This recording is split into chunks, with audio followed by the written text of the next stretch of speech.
ਸਾਰਿਆਂ ਨੂੰ ਮੇਰੇ ਵੱਲੋਂ ਜਥਾਜੋਗ ਨਮਸਕਾਰ, ਸਤਿ ਸ੍ਰੀ ਅਕਾਲ, ਆਦਾਬ। ਅੱਜ ਅਸੀਂ ਚੜ੍ਹਦੇ ਪੰਜਾਬ ਦਾ ਜਿਹੜਾ ਕੰਢੀ ਖੇਤਰ ਹੈ, ਜੋ ਪੰਜਾਬ ਦੇ 5 ਜ਼ਿਲ੍ਹਿਆਂ ਦੇ ਅਧੀਨ ਆਉਂਦਾ ਹੈ, ਉਸ ਸੰਬੰਧੀ ਇੱਕ ਸਮਾਗਮ ਕੰਢੀ ਦੇ ਕੰਗਣੂ, ਜੋ ਪੰਜਾਬੀ ਸਾਥ ਲਾਂਬੜਾ ਵੱਲੋਂ ਕੰਢੀ ਪਹਾੜੀ ਸਾਥ ਨਰੰਗਪੁਰ, ਨੌਜਵਾਨ ਪਹਾੜੀ ਸਾਥ ਚੰਡੀਗੜ੍ਹ ਦੇ ਸਹਿਯੋਗ ਦੇ ਨਾਲ, ਪੰਜਾਬੀ ਸਾਥ ਦੇ ਨਾਲ ਅੱਜ ਅਸੀਂ ਕਰਨ ਜਾ ਰਹੇ ਹਾਂ। ਮੈਨੂੰ ਇਸ ਗੱਲ ਦੀ ਬੜੀ ਖੁਸ਼ੀ ਹੈ ਕਿ ਕੰਢੀ ਸੰਬੰਧੀ ਇਸ ਤਰ੍ਹਾਂ ਦਾ ਜੋ ਕੰਢੀ ਦੇ ਵਿੱਚ ਧਾਰ, ਬੀਤ, ਚੰਗਰ ਤੇ ਹੋਰ ਛੋਟੇ-ਛੋਟੇ ਉਪ ਖੇਤਰ ਆਉਂਦੇ ਹਨ, ਉਹਨਾਂ ਸੰਬੰਧੀ ਇਹ ਪਲੇਠਾ ਪ੍ਰੋਗਰਾਮ ਹੋ ਨਿਬੜੇਗਾ। ਤੋਂ ਮੈਂ ਸਮਾਂ ਜ਼ਾਇਆ ਨਾ ਕਰਦਾ ਹੋਇਆ ਸਭ ਤੋਂ ਪਹਿਲਾਂ ਡਾਕਟਰ ਧਰਮਪਾਲ ਸਾਹਿਬ ਜੀ ਦਾ ਆਉਂਦਾ ਹੈ।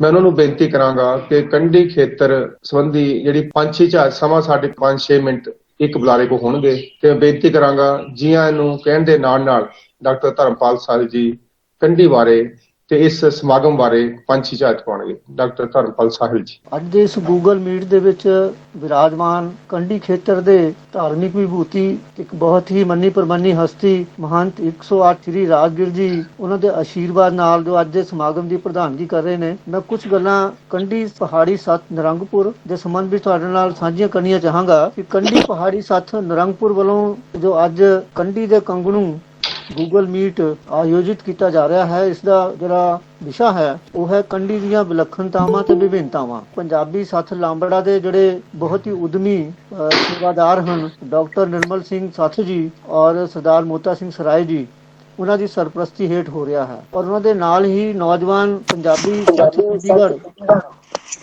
ਦੇ ਜਗਤਾਰ ਸਿੰਘ ਦਿਓਲ ਜੀ ਔਰ ਗੁਰਪ੍ਰੀਤ ਸਿੰਘ ਮਾਨ ਵਰਗੇ ਨੌਜਵਾਨ ਸਾਥੀ ਜਿਹੜੇ ਹੈ, ਇਹਨਾਂ ਦੇ ਸਹਿਯੋਗ ਨਾਲ ਇਹ ਆਰਗੇਨਾਈਜ਼ ਹੋ ਪਾ ਰਿਹਾ ਹੈ। ਇਹ ਮੈਂ ਦੱਸਣਾ ਬਹੁਤ ਜ਼ਰੂਰੀ ਸਮਝਦਾ ਹਾਂ ਕਿ ਕੰਢੀ ਪਹਾੜੀ ਸੱਥ ਨਰੰਗਪੁਰ ਵੱਲੋਂ ਪਿਛਲੇ ਸਾਲਾਂ ਦੇ ਵਿੱਚ ਮਾਸਟਰ ਬਲਵੰਤ ਸਿੰਘ ਜੀ ਦੇ ਸਹਿਯੋਗ ਨਾਲ, ਭੈਣ ਜੀ ਸੀਤਾ ਦੇਵੀ ਜੀ ਦੇ ਸਹਿਯੋਗ ਨਾਲ ਤੇ ਹੋਰ ਸਾਥੀਆਂ ਦੇ ਸਹਿਯੋਗ ਦੇ ਨਾਲ 2 ਪ੍ਰੋਗਰਾਮ ਪਹਿਲਾਂ ਵੀ ਆਯੋਜਿਤ ਹੋਏ ਹਨ, ਜਿਨ੍ਹਾਂ ਵਿੱਚ ਕੰਢੀ ਇਲਾਕੇ ਦੇ ਕੰਢੀ ਵਾਸੀਆਂ ਨੇ, ਸਾਹਿਤ ਪ੍ਰੇਮੀਆਂ ਨੇ ਬਹੁਤ ਵੱਧ ਚੜ ਕੇ ਸ਼ਿਰਕਤ ਕੀਤੀ ਹੈ। ਅੱਜ ਦੇ ਪ੍ਰੋਗਰਾਮ ਵਿੱਚ ਕੰਢੀ ਦੇ ਕੰਗਣੂ, ਯਾਨੀ ਕਿ ਕੰਗਣੂ ਸਾਡੀ ਕੰਢੀ ਭਾਸ਼ਾ ਦੇ ਵਿੱਚ ਜੇਵਰ ਨੂੰ ਕਿਹਾ ਜਾਂਦਾ ਹੈ, ਗਹਿਣੇ ਨੂੰ ਕਿਹਾ ਜਾਂਦਾ ਹੈ। ਤਾਂ ਅਸੀਂ ਇਹ ਸਮਝਦੇ ਹਾਂ ਕਿ ਅੱਜ ਦੇ ਜਿਹੜੇ ਵੈਬੀਨਾਰ ਵਿੱਚ ਜਿੰਨੇ ਵੀ ਸਾਥੀ ਭਾਗ ਲੈ ਰਹੇ ਹਨ, ਸਾਡੇ ਨਾਲ ਜੁੜੇ ਹਨ, ਉਹ ਸਾਰੇ ਹੀ ਕੰਢੀ ਦੇ ਕੰਗਣੂ ਹਨ, ਕੰਢੀ ਦੇ ਜੇਵਰ ਹਨ, ਗਹਿਣੇ ਹਨ, ਜਿਨ੍ਹਾਂ ਨੂੰ ਸਾਰੇ ਬਹੁਤ ਜ਼ਿਆਦਾ ਪਿਆਰ ਕਰਦੇ ਹਨ। ਸਾਡੇ ਇਸ ਅੱਜ ਦੇ ਪ੍ਰੋਗਰਾਮ ਦੇ ਵਿੱਚ ਮੈਂ ਜੀ ਆਇਆਂ ਕਹਿੰਦਾ ਹੋਇਆ ਸਭ ਤੋਂ ਪਹਿਲਾਂ ਮਹੰਤ 108 ਸ੍ਰੀ ਰਾਜਗੀਰੀ ਜੀ, ਜਿਹੜੇ ਕਿ ਮਾਂ ਕਾਮਾਕਸ਼ੀ ਦੇਵੀ ਮੰਦਿਰ ਕਮਾਹੀ ਦੇਵੀ ਦੇ ਮਹੰਤ ਜੀ ਹਨ, ਔਰ ਉਹਨਾਂ ਦੀ ਧਾਰਮਿਕ ਤੇ ਸਮਾਜਿਕ ਗਤੀਵਿਧੀਆਂ ਇਲਾਕੇ ਦੇ ਵਿੱਚ ਲੋਕਾਂ ਦੀ ਬਹੁਤ ਅਗਵਾਈ ਕਰਦੀਆਂ ਹਨ। ਇਸੇ ਤਰ੍ਹਾਂ ਡਾਕਟਰ ਵਿਸ਼ਾਲ ਤਰਵਾਲ ਜੀ MBBS ਡਾਕਟਰ ਹਨ, ਇਲਾਕੇ ਦੇ ਵਿੱਚ ਡਾਕਟਰੀ ਦੀਆਂ ਸਹੂਲਤਾਂ ਦੇ ਨਾਲ ਸਾਹਿਤ ਤੇ ਕਲਾਕਾਰੀ ਦੇ ਖੇਤਰ ਵਿੱਚ ਵੀ ਆਪਣਾ ਯੋਗਦਾਨ ਪਾ ਰਹੇ ਹਨ। ਅਸੀਂ ਇਹਨਾਂ ਨੂੰ ਵੀ ਜੀ ਆਇਆਂ ਆਖਦੇ ਹਾਂ। ਸ਼੍ਰੀ ਰਜਿੰਦਰ ਮਹਿਤਾ ਕਮਾਹੀ ਦੇਵੀ ਦੇ ਜੰਪਲ ਵੀ ਔਰ ਇੱਕ ਉੱਘੇ ਸਮਾਜ ਸੇਵੀ, ਸਾਹਿਤਕਾਰ ਔਰ ਕੰਢੀ ਦੀ ਜਿਹੜੀ ਰਹਿਤਲ ਬਹਿਤਲ ਹੈ ਉਸਨੂੰ ਦਿਲੋਂ ਸਮਝਣ ਵਾਲੇ ਇਹ ਇੱਕ ਬਹੁਤ ਹੀ ਜਿੰਦਾ ਦਿਲ ਸਾਥੀ ਹਨ, ਉਹਨਾਂ ਨੂੰ ਵੀ ਅਸੀਂ ਜੀ ਆਇਆਂ ਆਖਦੇ ਹਾਂ। ਪੂਜਨੀਕ ਸ਼੍ਰੀਮਤੀ ਪੁਸ਼ਪਾ ਦੇਵੀ ਜੀ, ਜੇ ਮੈਂ ਕਹਾਂਗਾ ਕਿ ਇਹ ਇਸ ਇਲਾਕੇ ਦੀ ਕੰਢੀ ਖੇਤਰ ਦੀ ਪਹਿਲੀ ਪੀੜ੍ਹੀ ਦੀ ਸਾਡੀ ਪ੍ਰਤੀਨਿਧਤਾ ਕਰ ਰਹੇ ਨੇ। ਇਹਨਾਂ ਕੋਲ ਕੰਢੀ ਦੇ ਲੋਕ ਗੀਤਾਂ ਦਾ ਖਜ਼ਾਨਾ ਹੈ ਔਰ ਅੱਜ ਦੇ ਇਸ ਵੈਬੀਨਾਰ ਦੇ ਵਿੱਚ ਉਸ ਖਜ਼ਾਨੇ ਵਿੱਚੋਂ ਕੁਝ ਮੋਤੀ ਜਿਹੜੇ ਹੈ ਉਹ ਜ਼ਰੂਰ ਲੁਟਾਉਣਗੇ, ਉਹਨਾਂ ਨੂੰ ਵੀ ਅਸੀਂ ਜੀ ਆਇਆਂ ਆਖਦੇ ਹਾਂ। ਇਸੇ ਤਰ੍ਹਾਂ ਮਾਸਟਰ ਬਲਵੰਤ ਜੀ ਔਰ ਭੈਣ ਸੀਤਾ ਦੇਵੀ ਜੀ, ਇਹ ਇੱਕ ਬਹੁਤ ਹੀ ਆਦਰਸ਼ਕ ਤੇ ਪ੍ਰਗਤੀਸ਼ੀਲ ਸੋਚ ਵਾਲੀ ਜੋੜੀ ਹੈ, ਜਿਸ ਨੇ ਕੰਢੀ ਦੇ ਇਲਾਕੇ ਦੇ ਵਿੱਚ ਲੋਕਾਂ ਦੀ ਨਾ ਸਿਰਫ ਵਿਗਿਆਨਕ ਸੋਚ ਵਾਲੀ ਅਗਵਾਈ ਕੀਤੀ ਹੈ, ਸਗੋਂ ਇੱਕ ਆਦਰਸ਼ ਅਧਿਆਪਕ ਦੇ ਤੌਰ ਤੇ ਵੀ ਆਪਣੇ ਆਪ ਨੂੰ ਉਹਨਾਂ ਦੇ ਸਾਹਮਣੇ ਪੇਸ਼ ਕੀਤਾ ਹੈ। ਇਹਨਾਂ ਦੀ ਕਥਨੀ ਔਰ ਕਰਨੀ ਵਿੱਚ ਕਦੇ ਕੋਈ ਅੰਤਰ ਨਹੀਂ ਨਜ਼ਰ ਆਇਆ ਔਰ ਕੰਢੀ ਪਹਾੜੀ ਸੱਥ ਦੀ ਇਹ ਰੂਹੇ ਰਵਾਂ ਹਨ, ਰੀੜ੍ਹ ਦੀ ਹੱਡੀ ਹਨ।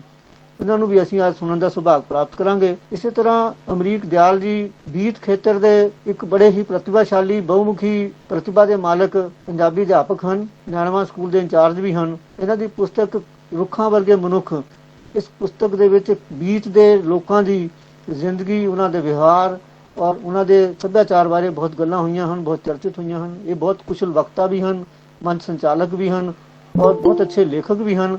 ਇਹਨਾਂ ਦਾ ਨਿਬੰਧ ਜਿਹੜਾ ਹੈ ਉਹ ਪੰਜਾਬ ਸਕੂਲ ਐਜੂਕੇਸ਼ਨ ਬੋਰਡ ਵੱਲੋਂ ਸਾਰੇ ਹੀ ਪੰਜਾਬ ਦੇ ਵਿੱਚ 8ਵੀਂ ਜਮਾਤ ਦੇ ਵਿੱਚ ਛਿੰਝ ਛਰਾਹਾਂ ਦੀ ਨਾਂ ਹੇਠ ਪੜ੍ਹਾਇਆ ਜਾ ਰਿਹਾ ਹੈ। ਇਹ ਸਾਡੇ ਲਈ ਬਹੁਤ ਖੁਸ਼ੀ ਦੀ ਗੱਲ ਹੈ। ਉਹ ਸਾਡੇ ਨਾਲ ਜੁੜੇ ਹਨ, ਅੱਜ ਦਾ ਮੰਚ ਸੰਚਾਲਨ ਕਰ ਰਹੇ ਹਨ। ਇਸੇ ਤਰ੍ਹਾਂ ਸੋਹਣ ਆਦੋਆਣਾ ਜੀ, ਇਹ ਬਲਾਚੌਰ ਇਲਾਕੇ ਨੂੰ ਬਿਲੋਂਗ ਕਰਦੇ ਹਨ। ਬਲਾਚੌਰ ਇਲਾਕਾ ਜਿਹੜਾ ਕਿ ਗੁੱਜਰਾਂ ਦੇ ਨਾਲ ਕਾਫੀ ਵਾਬਸਤਾ ਹੈ। ਆਦੋਆਣਾ ਜੀ ਪੱਤਰਕਾਰ ਵੀ ਹਨ ਔਰ ਇਹਨਾਂ ਨੇ ਗੁੱਜਰ ਗਾਥਾ ਲਿਖ ਕੇ, ਪਹਿਲੀ ਵਾਰ ਗੁੱਜਰ ਗਾਥਾ ਲਿਖ ਕੇ ਉਸ ਸੱਭਿਆਚਾਰ ਨੂੰ ਪੰਜਾਬੀ ਦੇ ਸੱਭਿਆਚਾਰ ਨਾਲ ਜੋੜਨ ਦਾ ਇੱਕ ਉਪਰਾਲਾ ਕੀਤਾ ਹੈ। ਇਸ ਤੋਂ ਇਲਾਵਾ ਸਾਡੇ ਨਾਲ ਹਰਪ੍ਰੀਤ ਜੀ, ਮਧੂ ਜੀ ਔਰ ਗੁਰਪ੍ਰੀਤ ਜੀ, ਹੋਰ ਬਹੁਤ ਸਾਰੇ ਸਾਥੀ ਜਿਹੜੇ ਜੁੜੇ ਹੋਏ ਹਨ। ਇਸ ਵੇਲੇ ਅਸੀਂ ਕੰਢੀ ਪਹਾੜੀ ਸੱਥ ਵੱਲੋਂ ਸਾਰਿਆਂ ਨੂੰ ਜੀ ਆਇਆਂ ਆਖਦੇ ਹਾਂ, ਉਹਨਾਂ ਦੇ ਅੱਗੇ ਨਤਮਸਤਕ ਹੁੰਦੇ ਹਾਂ। और मैं उन्हें सारे यही कहना चाहूँगा कि छोटी सी गुजारिश पर आप महफिल में पधारे हो, कि छोटी सी गुजारिश पर आप महफिल में पधारे हो, इस बात से लगता है कि आप दिल से हमारे हो। तुसी साडे नाल दिलां नाल प्यार करदे हो, दिलां तो प्यार करदे हो और साडे नाल जुड़े हो।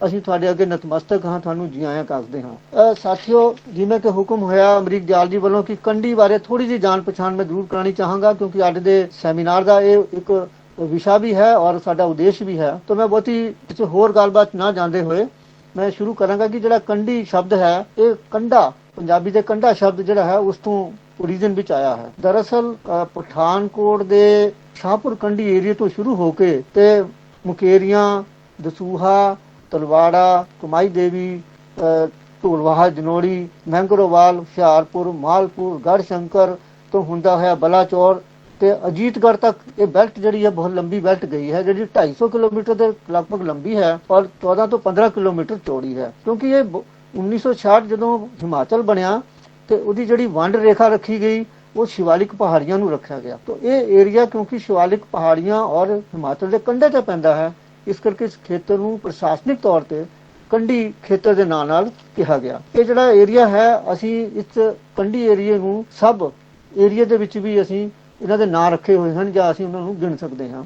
ਜਿਸ ਤਰ੍ਹਾਂ ਸ਼ਾਹਪੁਰ ਕੰਢੀ ਵਾਲਾ ਜਿਹੜਾ ਏਰੀਆ ਹੈ, ਕੰਢੀ ਏਰੀਆ, ਉਸ ਨੂੰ ਧਾਰ ਕਰਕੇ ਜਾਣਿਆ ਜਾਂਦਾ ਹੈ। ਜਿਹੜਾ ਮੁਕੇਰੀਆਂ ਔਰ ਪਠਾਨਕੋਟ ਦੇ ਵਿਚਾਲੇ ਏਰੀਆ ਪੈਂਦਾ ਉਸ ਨੂੰ ਅਸੀਂ ਬਚਵਈ ਏਰੀਆ ਕਹਿੰਦੇ ਹਾਂ, ਕੰਢੀ ਦਾ ਬਚਵਈ ਖੇਤਰ ਹੈ। ਇਸੇ ਤਰ੍ਹਾਂ ਹਾਜੀਪੁਰ, ਤਲਵਾੜਾ, ਕਮਾਹੀ ਦੇਵੀ, ਇਹ ਸਾਰੀ ਬੈਲਟ ਮੈਂਗਰੋਵਾਲ ਤੱਕ ਜਿਹੜੀ ਹੈ, ਇਸ ਨੂੰ ਅਸੀਂ ਕੇਂਦਰੀ ਕੰਢੀ ਏਰੀਆ ਜਾਂ ਕੇਂਦਰੀ ਕੰਢੀ ਖੇਤਰ ਦੇ ਨਾਂ ਨਾਲ ਜਾਣਦੇ ਹਾਂ, ਕਿਉਂਕਿ ਉਹ ਇਲਾਕਾ ਹੈ ਜਿੱਥੋਂ ਦਾ ਸੱਭਿਆਚਾਰ, ਜਿੱਥੋਂ ਦੀ ਭਾਸ਼ਾ, ਜਿੱਥੋਂ ਦੀ ਬੋਲੀ, ਜਿੱਥੋਂ ਦਾ ਰਹਿਣ ਸਹਿਣ, ਯਾਨੀ ਕਿ ਸਾਰਾ ਕੁਝ ਜਿਹੜਾ ਹੈ ਉਹ ਪੰਜਾਬ ਦੇ ਦੁਆਬੇ, ਮਾਲਵੇ, ਮਾਝੇ ਤੋਂ ਬਿਲਕੁਲ ਵੱਖਰਾ ਹੈ। ਇਸੇ ਤਰ੍ਹਾਂ ਗੜਸ਼ੰਕਰ ਦੇ ਨੇੜੇ ਪਹੁੰਚਦੇ ਹਾਂ ਤਾਂ ਬੀਤ ਵਾਲਾ ਇਲਾਕਾ ਹੈ ਜਿਸ ਨੂੰ ਅਮਰੀਕ ਦਿਆਲ ਜੀ ਬਿਲੋਂਗ ਕਰਦੇ ਹਨ, ਔਰ ਉਸ ਤੋਂ ਅੱਗੇ ਫਿਰ ਘਾੜ ਹੈ, ਚੰਗਰ ਹੈ ਔਰ ਦੂਨ ਇਲਾਕਾ ਹੈ। ਤੋਂ ਇਸ ਤਰ੍ਹਾਂ ਜਿਹੜਾ ਕੰਢੀ ਦਾ ਖੇਤਰ ਹੈ ਉਹ 5-6 ਉਪ ਖੇਤਰਾਂ ਦੇ ਵਿੱਚ ਵੀ ਵੰਡਿਆ ਹੋਇਆ ਹੈ। ਸਾਥੀਓ, ਇਹ ਕੁੱਲ ਏਰੀਆ ਜਿਹੜਾ ਹੈ ਉਹ 1.4 ਲੱਖ ਹੈਕਟੇਅਰ ਏਰੀਆ ਜਿਹੜਾ ਹੈ ਇਸ ਕੈਟੇਗਰੀ ਵਿੱਚ ਆਉਂਦਾ ਹੈ, ਕੰਢੀ ਖੇਤਰ ਵਿੱਚ ਆਉਂਦਾ ਹੈ। ਔਰ 543 ਪਿੰਡ ਜਿਹੜੇ ਹੈ ਉਹ ਜੋ ਸਾਡਾ ਪ੍ਰਸ਼ਾਸਨਿਕ ਗਜਟ ਹੈ ਉਹਦੇ ਮੁਤਾਬਕ ਕੰਢੀ ਖੇਤਰ ਵਿੱਚ ਪੈਂਦੇ ਹਨ। ਇੱਥੇ ਮੈਂ ਇਹ ਵੀ ਦੱਸਣਾ ਚਾਹਾਂਗਾ ਕਿ ਜਦੋਂ 1947 ਚ ਪਾਕਿਸਤਾਨ ਔਰ ਭਾਰਤ ਦੀ ਵੰਡ ਹੋਈ ਤਾਂ ਸਾਥੀਓ ਉਸ ਵੇਲੇ ਸਿਰਫ ਤੇ ਸਿਰਫ 38 ਯਾਨੀ 38% ਪੰਜਾਬ ਸਾਡੇ ਹਿੱਸੇ ਆਇਆ, ਬਾਕੀ ਹਿੱਸਾ ਪੰਜਾਬ ਦਾ ਜਿਹੜਾ ਪਾਕਿਸਤਾਨ ਚਲਾ ਗਿਆ ਸੀ। ਲੇਕਿਨ 38 ਤੋਂ ਬਾਅਦ ਵੀ ਉਹਦੇ ਚੋਂ ਹਰਿਆਣਾ ਬਣਿਆ, ਉਹਦੇ ਤੋਂ ਹਿਮਾਚਲ ਬਣਿਆ, ਉਹਦੇ ਕੁਝ ਹਿੱਸਾ ਰਾਜਸਥਾਨ ਚ ਗਿਆ। ਇਸ ਤਰ੍ਹਾਂ ਜਾਣ ਤੋਂ ਬਾਅਦ ਅੱਜ ਦੀ ਡੇਟ ਦੇ ਵਿੱਚ, ਅੱਜ ਦੀ ਤਰੀਕ ਦੇ ਵਿੱਚ ਸਾਡੇ ਕੋਲ ਸਿਰਫ ਤੇ ਸਿਰਫ 14% ਪੰਜਾਬ ਬਚਿਆ ਹੈ। ਹੁਣ ਇਹ ਜਿਹੜਾ ਪੰਜਾਬ ਬਚਿਆ ਵੀ ਹੈ, ਇਸ ਦੀ ਜਿਹੜੀ ਇਹ ਕੰਢੀ ਵਾਲੀ ਬੈਲਟ ਹੈ, ਇਹ ਬੈਲਟ ਜਿਹੜੀ ਹੈ ਇਸ ਦੀਆਂ ਜਿਹੜੀਆਂ ਪਹਾੜੀਆਂ ਹਨ, ਊਨਾ ਦਾ ਨਾਲ ਊਨਾ ਜ਼ਿਲ੍ਹਾ ਜਿਹੜਾ ਹਿਮਾਚਲ ਦਾ, ਕਾਂਗੜਾ ਜ਼ਿਲ੍ਹਾ ਜਿਹੜਾ ਹੈ, ਇੰਦੌਰਾ ਹੈ, ਹਮੀਰਪੁਰ ਹੈ, ਔਰ ਇੱਕ ਜਿਹੜਾ ਸ਼ਾਹਪੁਰ ਕੰਢੀ ਵਾਲਾ ਇਲਾਕਾ ਹੈ ਉਹ ਇਲਾਕਾ ਜੰਮੂ ਕਸ਼ਮੀਰ ਨਾਲ ਜੁੜਿਆ ਹੋਇਆ ਹੈ। ਤਾਂ ਸਾਡੀ ਇੱਕ ਬੈਲਟ ਸਾਰੀ ਜੰਮੂ ਕਸ਼ਮੀਰ ਔਰ ਹਿਮਾਚਲ ਨਾਲ ਜੁੜੀ ਹੋਈ ਹੈ, ਦੂਸਰੀ ਬੈਲਟ ਜਿਹੜੀ ਆ ਉਹ ਦੁਆਬੇ ਤੇ ਮਾਝੇ ਨਾਲ ਫੇਸ ਕਰਤੇ ਜੁੜੀ ਹੋਈ ਹੈ। ਕੁਝ ਕੰਢੀ ਖੇਤਰ ਦੀਆਂ ਮੈਂ ਪਛਾਣ ਦੇ ਤੌਰ ਤੇ ਤੁਹਾਡੇ ਸਾਹਮਣੇ ਕੁਝ ਗੱਲਾਂ ਰੱਖਣ ਜਾ ਰਿਹਾ ਹਾਂ ਕਿ ਜਿਹੜਾ ਏਰੀਆ ਹੈ ਇਹ ਚੋਆਂ ਤੇ ਖੱਡਾਂ ਨਾਲ ਭਰਪੂਰ ਹੈ। ਇੱਥੋਂ ਦੀ ਪਹਾੜੀਆਂ ਵੀ ਪਥਰੀਲੀਆਂ ਹਨ, ਚੋਆਂ ਦੀ ਬਹੁਤਾਤ ਹੈ, ਔਰ ਇੱਥੇ ਜਿਹੜੀ ਵਰਖਾ ਹੈ ਉਹ ਬਹੁਤ ਘੱਟ ਹੁੰਦੀ ਹੈ। ਔਸਤਨ 1000 ਮਿਲੀਮੀਟਰ ਤੋਂ ਲੈ ਕੇ 1200 ਮਿਲੀਲੀਟਰ ਤੱਕ ਸਾਲਾਨਾ ਵਰਖਾ ਹੁੰਦੀ ਹੈ ਜੇ ਮੌਨਸੂਨ ਅੱਛਾ ਆ ਜਾਵੇ ਤਾਂ। ਇਸ ਸਾਰੇ 1.4 ਲੱਖ ਹੈਕਟੇਅਰ ਦੇ ਵਿੱਚੋਂ ਸਿਰਫ ਤੇ ਸਿਰਫ 10% ਜਿਹੜੀ ਜਗ੍ਹਾ ਹੈ, 10% ਦੀ ਜਗ੍ਹਾ ਉਹੀ ਖੇਤੀਯੋਗ ਹੈ। ਪਾਣੀ ਦੀ ਕਿੱਲਤ ਹੋਣ ਕਰਕੇ, ਵਰਖਾ ਬਹੁਤ ਘੱਟ ਹੋਣ ਕਰਕੇ ਇੱਥੇ ਜਿਹੜੀ ਖੇਤੀਬਾੜੀ ਹੈ ਉਹ ਸਿਰਫ ਤੇ ਸਿਰਫ ਵਰਖਾ ਤੇ ਹੀ ਮੁਨਸਰ ਕਰਦੀ ਹੈ। ਇੱਥੇ ਕੋਈ ਟਿਊਬਵੈਲ ਨਹੀਂ ਹਨ, ਨਹਿਰਾਂ ਨਹੀਂ ਹਨ ਕਿ ਉਹਦੇ ਨਾਲ ਅਸੀਂ ਸਿੰਜਾਈ ਕਰ ਸਕੀਏ। ਹਾਲਾਂਕਿ ਕੰਢੀ ਨਹਿਰ ਜ਼ਰੂਰ ਕੱਢੀ ਗਈ ਹੈ, ਲੇਕਿਨ ਉਹਦਾ ਵੀ ਲਾਭ ਜਿਹੜਾ ਹੈ ਬਹੁਤ ਜ਼ਿਆਦਾ ਅਜੇ ਤੱਕ ਕਿੰਨਾ ਵਾਸੀਆਂ ਨੂੰ ਨਹੀਂ ਮਿਲਿਆ ਹੈ। ਕੰਢੀ ਦੇ ਜਿਹੜੀ ਫਸਲ ਹੈ, ਸਿਰਫ ਪ੍ਰਮੁੱਖ ਫਸਲ ਇੱਥੋਂ ਦੀ ਮੱਕੀ ਹੈ, ਔਰ ਇਹ ਵੀ ਵਰਖਾ ਤੇ ਹੀ ਨਿਰਭਰ ਕਰਦੀ ਹੈ। ਪਰ ਇਸ ਦੇ ਅੱਗੇ ਵੀ ਕਿਸਾਨ ਜਿਹੜਾ ਇੱਥੋਂ ਦਾ ਹੈ ਉਹ ਬਹੁਤ ਜ਼ਿਆਦਾ ਕਸ਼ਟ ਸਹਿੰਦਾ ਹੈ, ਬਹੁਤ ਜ਼ਿਆਦਾ ਤਸ਼ੱਦਦ ਨੂੰ ਸਹਿਣਾ ਪੈਂਦਾ ਹੈ, ਮੌਸਮ ਦਾ ਵੀ ਔਰ ਜੰਗਲੀ ਜਾਨਵਰਾਂ ਦਾ ਵੀ। ਸਾਰੀ ਰਾਤ ਮੰਨਿਆਂ ਤੇ ਜਾ ਕੇ ਜੰਗਲੀ ਜਾਨਵਰਾਂ ਤੋਂ ਉਹ ਮੱਕੀ ਦੀ ਰਾਖੀ ਕਰਦਾ ਹੈ, ਔਰ ਹੁਣ ਕੁਝ ਸਾਲਾਂ ਤੋਂ ਤਾਂ ਬਾਂਦਰ ਜੰਗਲਾਂ ਤੋਂ ਇੰਨੇ ਆ ਗਏ ਹਨ ਕਿ ਉਹ ਦਿਨ ਸਮੇਂ ਵੀ ਕੋਈ ਢੇਊ ਨਹੀਂ ਛੱਡਦੇ, ਗਲਗਲ ਨਹੀਂ ਛੱਡਦੇ, ਕੋਈ ਹੋਰ ਜਿਹੜੇ ਫਲ ਹਨ ਬੇਰ ਹਨ ਉਹ ਨਹੀਂ ਛੱਡਦੇ, ਕੋਈ ਵੀ ਫਲ ਫਰੂਟ ਉਹ ਬਿਲਕੁਲ ਨਹੀਂ ਛੱਡਦੇ। ਤਾਂ ਦੋਹਰੀ ਮਾਰ ਯਾਨੀ ਦਿਨ ਵੇਲੇ ਵੀ ਰਾਤ ਵੇਲੇ ਵੀ ਕੰਢੀ ਦਾ ਕਿਸਾਨ, ਕੰਢੀ ਦੇ ਲੋਕ ਜਿਹੜੇ ਆ ਸਹਾ ਰਹੇ ਹਨ। ਬਾਂਦਰ ਤਾਂ ਲੋਕਾਂ ਦੇ ਘਰਾਂ ਤੱਕ ਵੜ ਗਏ ਹਨ, ਉਹਨਾਂ ਦੇ ਖਾਣ ਪੀਣ ਦਾ ਸਮਾਨ, ਉਹਨਾਂ ਦੇ ਕੱਪੜੇ, ਉਹਨਾਂ ਦਾ ਕੁਝ ਵੀ ਸਮਾਨ ਬਾਹਰ ਸੁਰੱਖਿਅਤ ਨਹੀਂ ਰਹਿਣ ਦਿੰਦੇ। ਤਾਂ ਕੰਢੀ ਦੇ ਲੋਕ, ਵਾਸੀ, ਕਿਸਾਨ ਉਹ ਇਸ ਤਰ੍ਹਾਂ ਦੀਆਂ ਸਮੱਸਿਆਵਾਂ ਨਾਲ ਜੂਝ ਰਹੇ ਹਨ। ਕੰਢੀ ਦੇ ਬਾਰੇ ਮਸ਼ਹੂਰ ਹੈ ਕਿ ਇੱਥੇ ਕਈ ਵਾਰ ਬਿਲਕੁਲ ਸਮੇਂ ਸਿਰ ਮੀਂਹ ਪੈ ਜਾਂਦਾ, ਹੜ੍ਹ ਆ ਜਾਂਦੇ ਹਨ, ਛੁਆਂ ਚੜ ਜਾਂਦੇ ਹਨ, ਖੱਡਾਂ ਚੜ ਜਾਂਦੀਆਂ ਹਨ, ਚੂਆਂ 'ਚ ਪਾਣੀ ਆ ਜਾਏਗਾ, ਤੇ ਕਈ ਵਾਰੀ ਸੋਕਾ ਪੈਂਦਾ ਤੇ ਕਈ ਸੀਜ਼ਨ ਸੋਕਾ ਹੀ ਲੰਘ ਜਾਂਦਾ ਹੈ। ਲੇਕਿਨ ਸਰਕਾਰਾਂ ਵੱਲੋਂ ਇਸ ਵਾਰ ਕੋਈ ਬਹੁਤਾ ਧਿਆਨ ਨਹੀਂ ਦਿੱਤਾ ਜਾਂਦਾ। ਮੁੱਖ ਧੰਦਾ ਇੱਥੋਂ ਦਾ ਇਹ ਮਾਮੂਲੀ ਖੇਤੀਬਾੜੀ ਹੈ। ਲੋਕਾਂ ਦੀ ਸਿੱਖਿਆ ਦਰ ਬਹੁਤ ਘੱਟ ਹੈ, ਸਾਖਰਤਾ ਦਰ। ਬਹੁਤੇ ਬੱਚੇ ਜਿਹੜੇ ਆ ਕਿਉਂਕਿ ਮਿਹਨਤੀ ਹੋਣ ਕਰਕੇ ਉਹ ਲੜਕੇ ਫੌਜ ਵਿੱਚ ਚਲੇ ਜਾਂਦੇ ਹਨ। ਲਗਭਗ ਹਰ ਘਰ ਤੋਂ ਤੁਹਾਨੂੰ ਇੱਕ ਅੱਧਾ ਫੌਜੀ ਜ਼ਰੂਰ ਮਿਲੇਗਾ। ਫੌਜੀ ਤੋਂ ਬਾਅਦ ਜਵਾਨ ਵੀ ਹਨ ਔਰ ਬੜੇ ਅਫਸਰ ਵੀ ਮਿਲਣਗੇ ਤੁਹਾਨੂੰ। ਇਹ ਇਲਾਕਾ ਆਰਥਿਕ ਤੌਰ ਤੇ ਪਛੜਿਆ ਹੋਇਆ ਹੈ, ਭੂਗੋਲਿਕ ਤੌਰ ਤੇ ਤਾਂ ਚਲੋ ਹੈ ਹੀ ਹੈ, ਲੇਕਿਨ ਇੱਕ ਗੱਲ ਜ਼ਰੂਰ ਹੈ ਕਿ ਇਹ ਸੱਭਿਆਚਾਰਕ ਪੱਖੋਂ ਬਹੁਤ ਅਮੀਰ ਇਲਾਕਾ ਹੈ। ਡਾਕਟਰ ਹਰਮਿੰਦਰ ਸਿੰਘ ਬੇਦੀ ਜਿਹੜੇ ਅੱਜ ਕੱਲ੍ਹ ਚਾਂਸਲਰ ਨੇ ਕੇਂਦਰੀ ਯੂਨੀਵਰਸਿਟੀ ਦੇ, ਉਹਨਾਂ ਨੇ ਇੱਕ ਵਾਰ ਇਹ ਗੱਲ ਪਥਰਾਟ ਦੇ ਜਦੋਂ ਉਸ ਦੇ ਬਾਰੇ ਚਰਚਾ ਹੋ ਰਹੀ ਸੀ ਤਾਂ ਉਹਨਾਂ ਨੇ ਗੱਲ ਕਹੀ ਸੀ ਕਿ ਉਸ ਵੇਲੇ ਪ੍ਰਕਾਸ਼ ਸਿੰਘ ਬਾਦਲ ਇੱਥੋਂ ਦੇ ਮੁੱਖ ਮੰਤਰੀ ਸੀਗੇ ਕਿ ਮੁੱਖ ਮੰਤਰੀ ਜੀ, ਜੇ ਪੰਜਾਬ ਦਾ ਅਸਲ ਤੁਸੀਂ ਖਜ਼ਾਨਾ ਦੇਖਣਾ ਹੈ, ਅਮੀਰ ਵਿਰਾਸਤ ਦੇਖਣੀ ਹੈ, ਸੱਭਿਆਚਾਰ ਦੇਖਣਾ ਹੈ ਤਾਂ ਤੁਸੀਂ ਕੰਢੀ ਦੇ ਇਲਾਕੇ ਚ ਆਓ। ਕੰਢੀ ਦੇ ਇਲਾਕੇ ਨੂੰ ਸੈਰ ਸਪਾਟੇ ਵਜੋਂ ਪ੍ਰਮੋਟ ਕਰੋ ਤਾਂ ਤੁਸੀਂ ਦੇਖੋਗੇ ਕਿ ਪੰਜਾਬ ਦਾ ਰਕਸ਼ਾ ਬਦਲ ਜਾਏਗਾ। ਇਹ ਗੱਲਾਂ ਵਿਦਵਾਨਾਂ ਵੱਲੋਂ ਕਹੀਆਂ ਗਈਆਂ। ਇਸ ਇਲਾਕੇ ਦੇ ਵਿੱਚ ਚੀਲਾਂ, ਖੈਰਾਂ ਤੇ ਹੋਰ ਜੜੀਆਂ ਬੂਟੀਆਂ ਦੇ ਬਹੁਤ ਭੰਡਾਰ ਹਨ, ਜਿਨ੍ਹਾਂ ਦਾ ਲਘੂ ਉਦਯੋਗ, ਲਘੂ ਔਸ਼ਧੀ ਕੰਪਨੀਆਂ ਜਾਂ ਫਾਰਮਾਸਿਊਟੀਕਲ ਲਗਾ ਕੇ ਜਿਸਦਾ ਫਾਇਦਾ ਉਠਾਇਆ ਜਾ ਸਕਦਾ ਹੈ। ਇੱਥੋਂ ਦੇ ਲੋਕ ਰੱਬ ਦਾ ਬਹੁਤ ਖੌਫ ਖਾਂਦੇ ਹਨ, ਧਾਰਮਿਕ ਪ੍ਰਵਿਰਤੀ ਦੇ ਹਨ। ਸਾਡੇ ਕੋਲ ਮਹਾਰਾਜ ਰਾਜਗੀਰ ਜੀ ਬੈਠੇ ਨੇ, ਉਹਨਾਂ ਨੂੰ ਪਤਾ ਹੈ, ਉਹਨਾਂ ਲੋਕਾਂ 'ਚ ਵਿਚਰਦੇ ਹਨ ਕਿ ਇੱਥੋਂ ਦੇ ਲੋਕ ਕਿੰਨੇ ਧਰਮ ਪਰਾਇਣ ਹਨ, ਯਾਨੀ ਰੱਬ ਦਾ ਖੌਫ ਖਾਣ ਵਾਲੇ ਹਨ, ਗਲਤ ਕੰਮ ਕਰਨ ਤੋਂ ਅਕਸਰ ਡਰਦੇ ਹਨ। ਔਰ ਇਸ ਦੇ ਨਾਲ ਕਿਉਂਕਿ ਇੱਥੇ ਬਹੁਤ ਸਮਾਂ ਤੱਕ ਸਾਖਰਤਾ ਦਰ ਬਹੁਤ ਘੱਟ ਰਹੀ ਹੈ, ਅਨਪੜ੍ਹਤਾ ਰਹੀ ਹੈ, ਤਾਂ ਲੋਕ ਅੰਧ ਵਿਸ਼ਵਾਸਾਂ ਵਿੱਚ ਅਜੇ ਵੀ ਕਾਫੀ ਜਕੜੇ ਹੋਏ ਹਨ। ਇਹਨਾਂ ਗੱਲਾਂ ਦੇ ਨਾਲ ਹੀ ਕੁਛ ਇਹ ਵੀ ਦੱਸਣਾ ਚਾਹਾਂਗਾ ਕਿ ਜਦੋਂ ਅਸੀਂ ਸੈਰ ਸਪਾਟੇ ਦੀ ਗੱਲ ਕਰਦੇ ਹਾਂ ਕੰਢੀ ਏਰੀਆ ਦੀ, ਤਾਂ ਸਾਡੇ ਇਸ ਕੰਢੀ ਏਰੀਏ ਦੇ ਵਿੱਚ ਕੂਕਾਨੇਟ ਦੇਰੀਆਂ ਇੱਕ ਐਸਾ ਇਲਾਕਾ ਹੈ ਜਿਹੜਾ ਕਸ਼ਮੀਰ ਦੀ ਯਾਦ ਦਿਲਾ ਦਿੰਦਾ ਹੈ। ਇਸ ਇਲਾਕੇ ਦੇ ਵਿੱਚ ਪਾਂਡਵਾਂ ਦੇ ਪਦ ਚਿੰਨ੍ਹ ਇਸ ਤਰ੍ਹਾਂ ਮਿਲਦੇ ਹਨ, ਇੱਕ ਲੜੀ ਜੁੜਦੀ ਹੈ ਕਿ ਬੜੇ ਬੜੇ ਇਤਿਹਾਸਕਾਰ ਇਸ ਇਲਾਕੇ ਵਿੱਚ ਆਏ ਹਨ ਔਰ ਉਹਨਾਂ ਦੀ ਪੈਰ ਚਾਲ ਲੱਭੀ ਹੈ। ਮੈਂ ਤੁਹਾਨੂੰ ਉਦਾਹਰਨ ਦੇ ਤੌਰ ਤੇ ਦੱਸੂਗਾ ਕਿ ਪਾਂਡਵਾਂ ਦੀ ਵਿਰਾਟ ਨਗਰੀ, ਰਾਜਾ ਵਿਰਾਟ ਦੀ ਦਸੂਹਾ ਹੈ, ਗਗਨ ਜੀ ਦਾ ਟਿਲਾ, ਸ਼੍ਰੀ ਪੰਡੈਣ, ਹਡਿੰਬਾ ਦੇਵੀ ਦਾ ਮੰਦਿਰ, ਦਤਾਰਪੁਰ ਲਾਗੇ ਪਾਂਡਵਾਂ ਦੀ ਕੜਮਾਈ, ਔਰ ਸ਼ਾਹਪੁਰ ਕੰਢੀ 'ਚ ਮੁਕਤੇਸ਼ਵਰ ਇੱਕ ਜਗ੍ਹਾ ਹੈ ਜਿੱਥੇ ਪਾਂਡਵਾਂ ਦੀਆਂ ਗੁਫਾਵਾਂ ਮਿਲਦੀਆਂ ਹਨ, ਅੱਜ ਵੀ ਉੱਥੇ ਸਥਿਤ ਹਨ। ਸਿਰਫ ਇਹਨਾਂ ਨੇ ਕੰਢੀ ਦੇ ਇਲਾਕੇ ਦੇ ਵਿੱਚ ਸਾਡੇ ਗੁਰੂ ਗੋਬਿੰਦ ਸਿੰਘ ਜੀ ਦੀ ਮਾਤਾ ਸਾਡੇ ਸੁੰਦਰੀ ਜੀ, ਉਹਨਾਂ ਦਾ ਜਨਮ ਸਥਾਨ ਵੀ ਬਜਵਾੜੇ ਦੇ ਵਿੱਚ ਹੈ। ਇਹ ਕੰਢੀ ਦੇ ਏਰੀਆ 'ਚ ਪੈਂਦਾ ਹੈ। ਮਹਾਤਮਾ ਹੰਸ ਰਾਜ ਜੀ, ਜਿਨ੍ਹਾਂ ਨੇ ਇੱਕ ਸਾਰੇ ਹਿੰਦੁਸਤਾਨ ਦੇ ਵਿੱਚ ਸਿੱਖਿਆਵਾਂ ਦਾ ਬਹੁਤ ਵੱਡਾ ਇੱਕ ਸਿਸਟਮ ਚਾਲੂ ਕੀਤਾ, ਮਹਾਤਮਾ ਹੰਸ ਰਾਜ ਜੀ ਇੱਥੋਂ ਦੇ ਜੰਮਪਲ ਸੀਗੇ। ਔਰ ਬਜਵਾੜਾ ਜਿਹੜਾ ਹੈ ਉਹ ਸੰਗੀਤ ਦੇ ਜਿਹੜੇ ਮਹਾਨ ਸੰਗੀਤਕਾਰ ਰਹੇ ਹਨ, ਬੈਜੂ ਬਾਵਰਾ, ਉਹਨਾਂ ਦੀ ਧਰਤੀ ਨਾਲ ਵੀ ਇਹ ਜੁੜਿਆ ਹੋਇਆ ਹੈ। ਔਰ ਸ਼ੇਰਸ਼ਾਹ ਸੂਰੀ ਦਾ ਕਿਲਾ ਬਜਵਾੜੇ ਦੇ ਵਿੱਚ ਹੈ। ਇਸ ਦੇ ਨਾਲ ਹੀ ਜਦੋਂ ਅਸੀਂ ਥੋੜਾ ਗੜ੍ਹਸ਼ੰਕਰ ਵੱਲ ਜਾਂਦੇ ਹਾਂ ਤੇ ਮੈਂ ਇਹ ਵੀ ਦੱਸਣਾ ਚਾਹੂੰਗਾ ਕਿ ਦਤਾਰਪੁਰ ਦੇ ਵਿੱਚ ਬਾਬਾ ਲਾਲ ਦਿਆਲ ਜੀ ਦੀ ਜਿਹੜਾ ਠਾਕੁਰ ਦੁਆਰਾ ਹੈ, ਰਾਮਪੁਰ ਹਲੇੜ ਦੇ ਵਿੱਚ ਵੀ ਉਹਨਾਂ ਦਾ ਜਿਹੜਾ ਠਾਕੁਰ ਦੁਆਰਾ ਹੈ, ਮਾਂ ਕਾਮਾਖਸ਼ੀ ਦੇਵੀ ਦਾ ਮੰਦਿਰ ਬਹੁਤ ਇਤਿਹਾਸਿਕ ਮੰਦਿਰ ਹੈ, ਗੁਰੂ ਮਹਾਰਾਜ ਜੀ ਇੱਥੇ ਬੈਠੇ ਹਨ ਸਾਡੇ ਵਿਚਕਾਰ। ਧਰਮਪੁਰ ਦੇਵੀ ਕਿਸੇ ਜਾਣ ਪਛਾਣ ਦੀ ਮੁਹਤਾਜ ਨਹੀਂ ਹੈ, ਉਸ ਏਰੀਆ ਹੈ। ਔਰ ਰਾਮ ਟਟਵਾਲੀ ਦਾ ਜਿਹੜਾ ਇੱਕ ਇਤਿਹਾਸਿਕ ਮੰਦਿਰ ਹੈ ਜਿੱਥੇ ਉਸ ਦਾ ਹੁਣ ਪੁਨਰ ਉਦਾਰ ਹੋ ਰਿਹਾ ਹੈ, ਪੁਰਾਤਤਵ ਵਿਭਾਗ ਨੇ ਉਸਨੂੰ ਆਪਣੇ ਕਬਜ਼ੇ ਵਿੱਚ ਲਿਆ ਹੋਇਆ ਹੈ। ਜਨੌੜੀ ਦੇ ਕੁਝ ਬੜੇ ਹੀ ਪ੍ਰਸਿੱਧ ਮੰਦਿਰ ਹਨ। ਢੋਲਵਾਹਾ ਡੈਮ ਤਾਂ ਹੈ ਹੀ ਹੈ ਜਿੱਥੇ ਸਾਡੀਆਂ ਸੱਭਿਅਤਾਵਾਂ ਜਿਹੜੀਆਂ ਸੀਗੀਆਂ, ਪੁਰਾਤਨ ਸੱਭਿਅਤਾਵਾਂ, ਉਹਨਾਂ ਦੇ ਅਵਸ਼ੇਸ਼ ਉੱਥੋਂ ਮਿਲੇ ਹਨ, ਜਿਹੜੇ ਇਸ ਵੇਲੇ ਹੁਸ਼ਿਆਰਪੁਰ ਦੇ ਸਾਧੂ ਆਸ਼ਰਮ ਦਾ ਜਿਹੜਾ ਅਜਾਇਬ ਘਰ ਹੈ ਉਹਦੇ ਵਿੱਚੋਂ ਰੱਖੇ ਗਏ ਹਨ। ਜੇ ਅਸੀਂ ਬੀਚ ਇਲਾਕੇ ਤੇ ਨਜ਼ਰ ਮਾਰੀਏ ਤਾਂ ਖੁਰਾਲਗੜ੍ਹ ਸਾਹਿਬ, ਜਿੱਥੇ ਪਵਿੱਤਰ ਚਰਨ ਛੋਹ ਗੰਗਾ ਵਗਦੀ ਹੈ, ਉਹਦਾ ਸਥਾਨ ਹੈ। ਜੰਬੂ ਜੀ ਮਹਾਰਾਜ ਦਾ ਉੱਥੇ ਮੰਦਿਰ ਹੈ। ਔਰ ਉੱਥੇ ਇੱਕ ਗੁਰਦੁਆਰਾ ਸਾਹਿਬ ਹੈਗਾ ਜਿੱਥੇ ਗੁਰੂ ਮਹਾਰਾਜ ਦੀਆਂ ਹੱਥ ਲਿਖਤਾਂ ਜਿਹੜੀਆਂ ਹਨ ਉਹ ਸੁਸ਼ੋਭਿਤ ਹਨ। ਔਰ ਹੁਸ਼ਿਆਰਪੁਰ ਦੇ ਲਾਗੇ ਹਰਿਆਣਾ ਇੱਕ ਜਗ੍ਹਾ ਹੈ ਜਿੱਥੇ ਇੱਕ ਇਨਾਮੀ ਬਾਗ, ਜਿਸ ਦੇ ਅੰਬ ਹਮੇਸ਼ਾ ਪੰਜਾਬ ਔਰ ਪਾਕਿਸਤਾਨ ਦੇ ਵਿੱਚ ਜਦੋਂ ਵੀ ਅੰਬਾਂ ਦੇ ਮੁਕਾਬਲੇ ਹੋਏ ਤਾਂ ਹਰਿਆਣੇ ਦੇ ਇਨਾਮੀ ਬਾਗ ਦਾ ਅੰਬ ਜਿਹੜਾ ਹਮੇਸ਼ਾ ਹੀ ਪਹਿਲਾ ਇਨਾਮ ਲੈਂਦਾ ਰਿਹਾ। ਤਾਂ ਐਸੀਆਂ ਬਹੁਤ ਸਾਰੀਆਂ ਹੋਰ ਜਗ੍ਹਾ ਹਨ ਇਸ ਕੰਢੀ ਖੇਤਰ ਦੇ ਵਿੱਚ ਜਿਨ੍ਹਾਂ ਦੇ ਮੈਂ ਨਾਂ ਨਹੀਂ ਲੈ ਪਾ ਰਿਹਾ ਸਮੇਂ ਦੀ ਨਜ਼ਾਕਤ ਨੂੰ ਵੇਖਦੇ ਹਾਂ। ਤਾਂ ਸੈਰ ਸਪਾਟੇ ਵਜੋਂ ਕੰਢੀ ਦਾ ਖੇਤਰ ਬਹੁਤ ਹੀ ਰਿਚ ਹੈ, ਇਸ ਨੂੰ ਪ੍ਰਮੋਟ ਕੀਤਾ ਜਾ ਸਕਦਾ ਹੈ। ਔਰ ਇਹ ਸਾਡੇ ਕੋਲ ਇੱਕ ਬਹੁਤ ਅਮੀਰ ਵਿਰਸਾ ਹੈ। ਹੁਣ ਮੈਂ ਥੋੜੀ ਜਿਹੀ ਗੱਲ ਇੱਥੋਂ ਦੀ ਭਾਸ਼ਾ ਬਾਰੇ ਕਰਕੇ ਆਪਣੀ ਗੱਲ ਨੂੰ ਸਮਾਪਤ ਕਰਨਾ ਚਾਹਾਂਗਾ ਕਿ ਕੰਢੀ ਪਹਾੜੀ ਬੋਲੀ, ਇਸ ਦੇ ਉੱਪਰ ਇੱਕ ਪਾਸੇ ਡੋਗਰੀ ਭਾਸ਼ਾ ਦਾ ਪ੍ਰਭਾਵ ਹੈ ਜੰਮੂ ਵਾਲੇ ਪਾਸੇ, ਸ਼ਾਹਪੁਰ ਕੰਢੀ ਵਾਲੇ ਪਾਸੇ, ਔਰ ਇੱਕ ਪਾਸੇ ਕਾਂਗੜੀ ਦਾ, ਔਰ ਦੂਸਰੇ ਪਾਸੇ ਚੰਬਿਆਲੀ ਦਾ, ਔਰ ਉਸ ਦੇ ਨਾਲ ਨਾਲ ਜਦੋਂ ਅਸੀਂ ਪੰਜਾਬ ਵਾਲੇ ਪਾਸੇ ਆਉਂਦੇ ਤਾਂ ਸਿੱਧਾ ਅਸੀਂ ਦੁਆਬੇ ਦੇ ਨਾਲ ਜੁੜਦੇ ਹਾਂ, ਯਾਨੀ ਦੁਆਬੀ ਬੋਲੀ ਦਾ ਔਰ ਮਾਝੇ ਬੋਲੀ ਦਾ। ਇਹ ਪ੍ਰਭਾਵ ਇਸ ਕੰਢੀ ਪਹਾੜੀ ਬੋਲੀ ਦੇ ਉੱਪਰ ਹੈਗਾ ਹੈ। ਲੇਕਿਨ ਕੰਢੀ ਪਹਾੜੀ ਬੋਲੀ, ਕਿਉਂਕਿ ਇਹਦੇ ਤੋਂ ਇੱਕ ਵੱਖਰਾ ਸੈਮੀਨਾਰ ਕਰਾਇਆ ਜਾ ਸਕਦਾ, ਇਹਦੇ 'ਚ ਇੰਨਾ ਜ਼ਿਆਦਾ ਡਿਟੇਲ ਸਾਡੇ ਕੋਲ ਗੱਲਾਂ ਹੈਗੀਆਂ।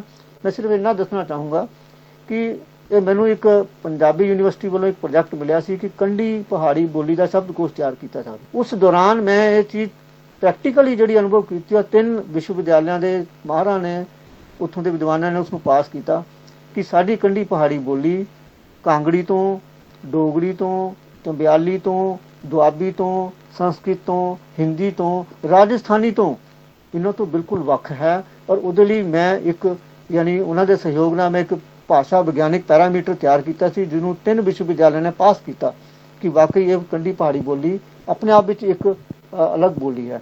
ਸਾਥੀਓ, ਮੈਂ ਇੱਥੇ ਹੀ ਕਹਿਣਾ ਚਾਹਾਂਗਾ ਕਿ ਪੰਜਾਬੀ ਸੱਥ ਲਾਂਬੜਾ ਜਿਹੜੀ 40 ਦੁਨੀਆ ਦੇ 40 ਮੁਲਕਾਂ ਵਿੱਚ ਉਹਨੂੰ ਸੱਥਾਂ ਨੂੰ ਚਲਾ ਰਹੀ ਹੈ, ਔਰ ਇਹਨਾਂ ਉਪ ਬੋਲੀਆਂ ਨੂੰ, ਜਿਹੜੀ ਮਾਂ ਬੋਲੀ ਪੰਜਾਬੀ ਦੀਆਂ ਉਪ ਬੋਲੀਆਂ ਹੈ, ਉਹਨਾਂ ਨੂੰ ਬਚਾ ਰਹੀ ਹੈ।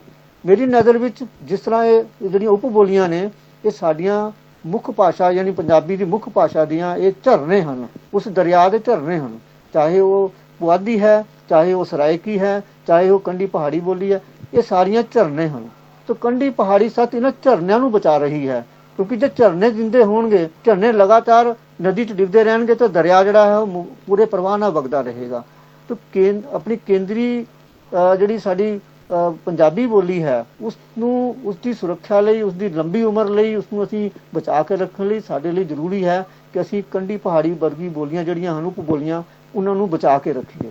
ਪਰ ਇਹ ਉਪਰਾਲਾ ਕੰਢੀ ਪਹਾੜੀ ਸੱਥ ਜਿਹੜੀ ਹੈ ਉਹ ਬਹੁਤ ਸਾਡੇ ਤੁਹਾਡੇ ਸਾਰਿਆਂ ਨੂੰ ਨਾਲ ਲੈ ਕੇ ਕਰ ਰਹੀ ਹੈ, ਔਰ ਉਸ ਉਪਰਾਲੇ ਸਦਕਾ ਹੀ ਕੰਢੀ ਪਹਾੜੀ ਸੱਥ ਹੋਂਦ ਵਿੱਚ ਆਈ ਹੈ। ਔਰ ਉਸ ਦੇ ਨਾਲ ਹੀ ਅੱਜ ਜਿਹੜਾ ਵੈਬੀਨਾਰ ਹੈ, ਕੰਢੀ ਦੀਆਂ ਵਿਲੱਖਣਤਾਵਾਂ ਤੇ ਵਿਭਿੰਨਤਾਵਾਂ ਹੈ, ਉਹ ਅਸੀਂ ਤੁਹਾਡੇ ਸਾਹਮਣੇ ਰੱਖ ਸਕਣ ਦੇ ਕਾਬਲ ਹੋਏ ਹਾਂ। ਰਸੂਲ ਹਮਜ਼ਾ ਤੋਬ ਸਾਰੇ ਜਾਣਦੇ ਹਨ, ਮੇਰਾ ਦਾਗਿਸਤਾਨ ਤੋਂ ਬੜਾ ਮਸ਼ਹੂਰ ਇੱਕ ਰਸ਼ੀਆ ਦਾ ਰਾਈਟਰ ਹੋਇਆ ਹੈ। ਉਹ ਇੱਕ, ਮੈਂ ਆਪਣੀ ਗੱਲ ਨੂੰ ਸਮਾਪਤ ਕਰਨ ਜਾ ਰਿਹਾ, ਇੱਕ ਥਾਂ ਕਹਿੰਦੇ ਨੇ ਕਿ ਪਹਾੜੀ ਆਦਮੀ ਨੂੰ 2 ਚੀਜ਼ਾਂ ਦੀ ਰੱਖਿਆ ਕਰਨੀ ਚਾਹੀਦੀ ਹੈ। ਜੇ ਤੁਸੀਂ ਸਾਥੀਓ ਮੇਰਾ ਦਾਗਿਸਤਾਨ ਪੜ੍ਹਿਆ ਹੋਵੇ, ਉਹਨੂੰ ਪੜ੍ਹਦਿਆਂ ਬਿਲਕੁਲ ਏਦਾਂ ਲੱਗਦਾ ਕਿ ਅਸੀਂ ਕੰਢੀ ਦੇ ਪਹਾੜੀ ਖੇਤਰ 'ਚ ਘੁੰਮ ਰਹੇ ਹਾਂ। ਉਹ ਵਰਣਨ ਬਿਲਕੁਲ ਇਸ ਇਲਾਕੇ ਦਾ ਲੱਗਦਾ ਹੈ। ਤਾਂ ਉਹ ਕਹਿੰਦੇ ਨੇ ਕਿ ਪਹਾੜੀ ਆਦਮੀ ਨੂੰ 2 ਚੀਜ਼ਾਂ ਦੀ ਰੱਖਿਆ ਕਰਨੀ ਚਾਹੀਦੀ ਹੈ। ਨੰਬਰ 1 ਆਪਣੀ ਟੋਪੀ ਦੀ, ਤੇ ਨੰਬਰ 2 ਆਪਣੀ ਬੋਲੀ ਦੀ। ਨਾਲ ਉਹ ਕਹਿੰਦੇ ਹਨ ਕਿ ਟੋਪੀ ਦੀ ਰਾਖੀ ਉਹ ਤਾਂ ਹੀ ਕਰ ਸਕਦਾ ਹੈ ਜੇ ਉਹਦੀ ਟੋਪੀ ਥੱਲੇ ਸਿਰ ਹੋਵੇਗਾ। ਸਿਰ ਤੋਂ ਭਾਵ ਤੁਸੀਂ ਸਮਝ ਗਏ ਹੋ। ਤੇ ਮਾਂ ਬੋਲੀ ਦੀ ਰਾਖੀ ਉਹ ਤਦ ਹੀ ਕਰ ਸਕੇਗਾ ਜੇ ਉਹਦੇ ਦਿਲ ਵਿੱਚ ਅੱਗ ਹੋਵੇਗੀ। ਆਪਣੀ ਮਾਂ ਬੋਲੀ ਲਈ ਉਹਦਾ ਦਿਲ ਸੁਲਗਦਾ ਹੋਵੇਗਾ ਕਿ ਇਸ ਮੈਂ ਬੋਲੀ ਨੂੰ ਬੁਝਣ ਨਹੀਂ ਦੇਣਾ, ਉਸ ਅੱਗ ਨੂੰ ਕਾਇਮ ਕਰਕੇ ਰੱਖਣਾ ਹੈ। ਜਦੋਂ ਕਿਤੇ ਅਸੀਂ ਅਖਬਾਰਾਂ ਦੀ ਗੱਲ ਪੜ੍ਹਦੇ ਹਾਂ ਕਿ ਮਾਂ ਬੋਲੀ ਪੰਜਾਬੀ ਦੁਨੀਆ ਦੀ ਉਹਨਾਂ 50 ਬੋਲੀਆਂ 'ਚ ਸ਼ਾਮਿਲ ਕਰ ਲਈ ਗਈ ਹੈ ਜਿਹੜੀਆਂ ਐਂਡੇਂਜਰਡ ਲੈਂਗੁਏਜਿਸ ਹੈਗੀਆਂ। ਐਂਡੇਂਜਰਡ ਲੈਂਗੁਏਜ ਕਹਿੰਦੇ ਆ, ਜਿਹੜੀਆਂ ਹੌਲੀ ਹੌਲੀ ਖਤਮ ਹੋਣ ਦੇ ਕਗਾਰ ਵੱਲ ਨੂੰ, ਕੰਢੇ ਵੱਲ ਨੂੰ ਵੱਧ ਰਹੀਆਂ ਹਨ। ਤੇ ਸੱਚਮੁੱਚ ਫਿਕਰ ਹੋ ਜਾਂਦੀ ਹੈ, ਚਿੰਤਾ ਹੋ ਜਾਂਦੀ ਹੈ ਕਿ ਇਹ ਜਿਹੜੇ ਰਸੂਲ ਹਮਜ਼ਾ ਤੋਬ ਦੀ ਕਹੀ ਹੋਈ ਗੱਲ ਹੈ ਕਿ ਅਸੀਂ ਉਹ ਦਿਲ ਆਪਣਾ ਅੱਗ ਆਪਣੇ ਦਿਲ 'ਚ ਸੁਲਗਾ ਕੇ ਰੱਖਣੀ ਹੈ ਕਿ ਜਿਹੜੀ ਸਾਡੀਆਂ ਉਪ ਬੋਲੀਆਂ ਨੇ, ਅਸੀਂ ਇੱਥੋਂ ਦੇ ਜਿਹੜੇ ਉਸ ਸੱਭਿਆਚਾਰ ਹੈ, ਜਿਹੜੇ ਲੋਕ ਗੀਤ ਹਨ, ਅਸੀਂ ਉਹਨਾਂ ਨੂੰ ਬਚਾ ਕੇ ਰੱਖੀਏ। ਤੋ ਇਸੇ ਹੀ ਲੜੀ ਦੇ ਵਿੱਚ ਅੱਜ ਅਸੀਂ ਸ਼੍ਰੀਮਤੀ ਪੁਸ਼ਪਾ ਦੇਵੀ ਜੀ ਔਰ ਖਾਸ ਕਰਕੇ ਸੀਤਾ ਭੈਣ ਜੀ, ਜਿਹੜੇ ਕਿ ਇਸ ਇਲਾਕੇ ਦੇ ਲੋਕ ਗੀਤਾਂ ਦੇ ਭੰਡਾਰ ਹਨ। ਮੈਂ ਇੱਥੇ ਦੱਸਣ ਦੀ ਖੁਸ਼ੀ ਲੈ ਰਿਹਾ ਹਾਂ ਕਿ ਜਦੋਂ ਮੈਂ ਲੋਕ ਗੀਤਾਂ ਦੀ ਪੁਸਤਕ ਐਡਿਟ ਕੀਤੀ, ਕੰਢੀ ਦਾ ਕੰਠਹਾਰ, ਤੇ ਇਹ 2 ਖਜ਼ਾਨੇ ਸੀਗੇ ਜਿਨ੍ਹਾਂ ਨੇ ਮੈਨੂੰ ਭਰਪੂਰ ਮੇਰੇ ਤੇ ਮਿਹਰ ਕੀਤੀ।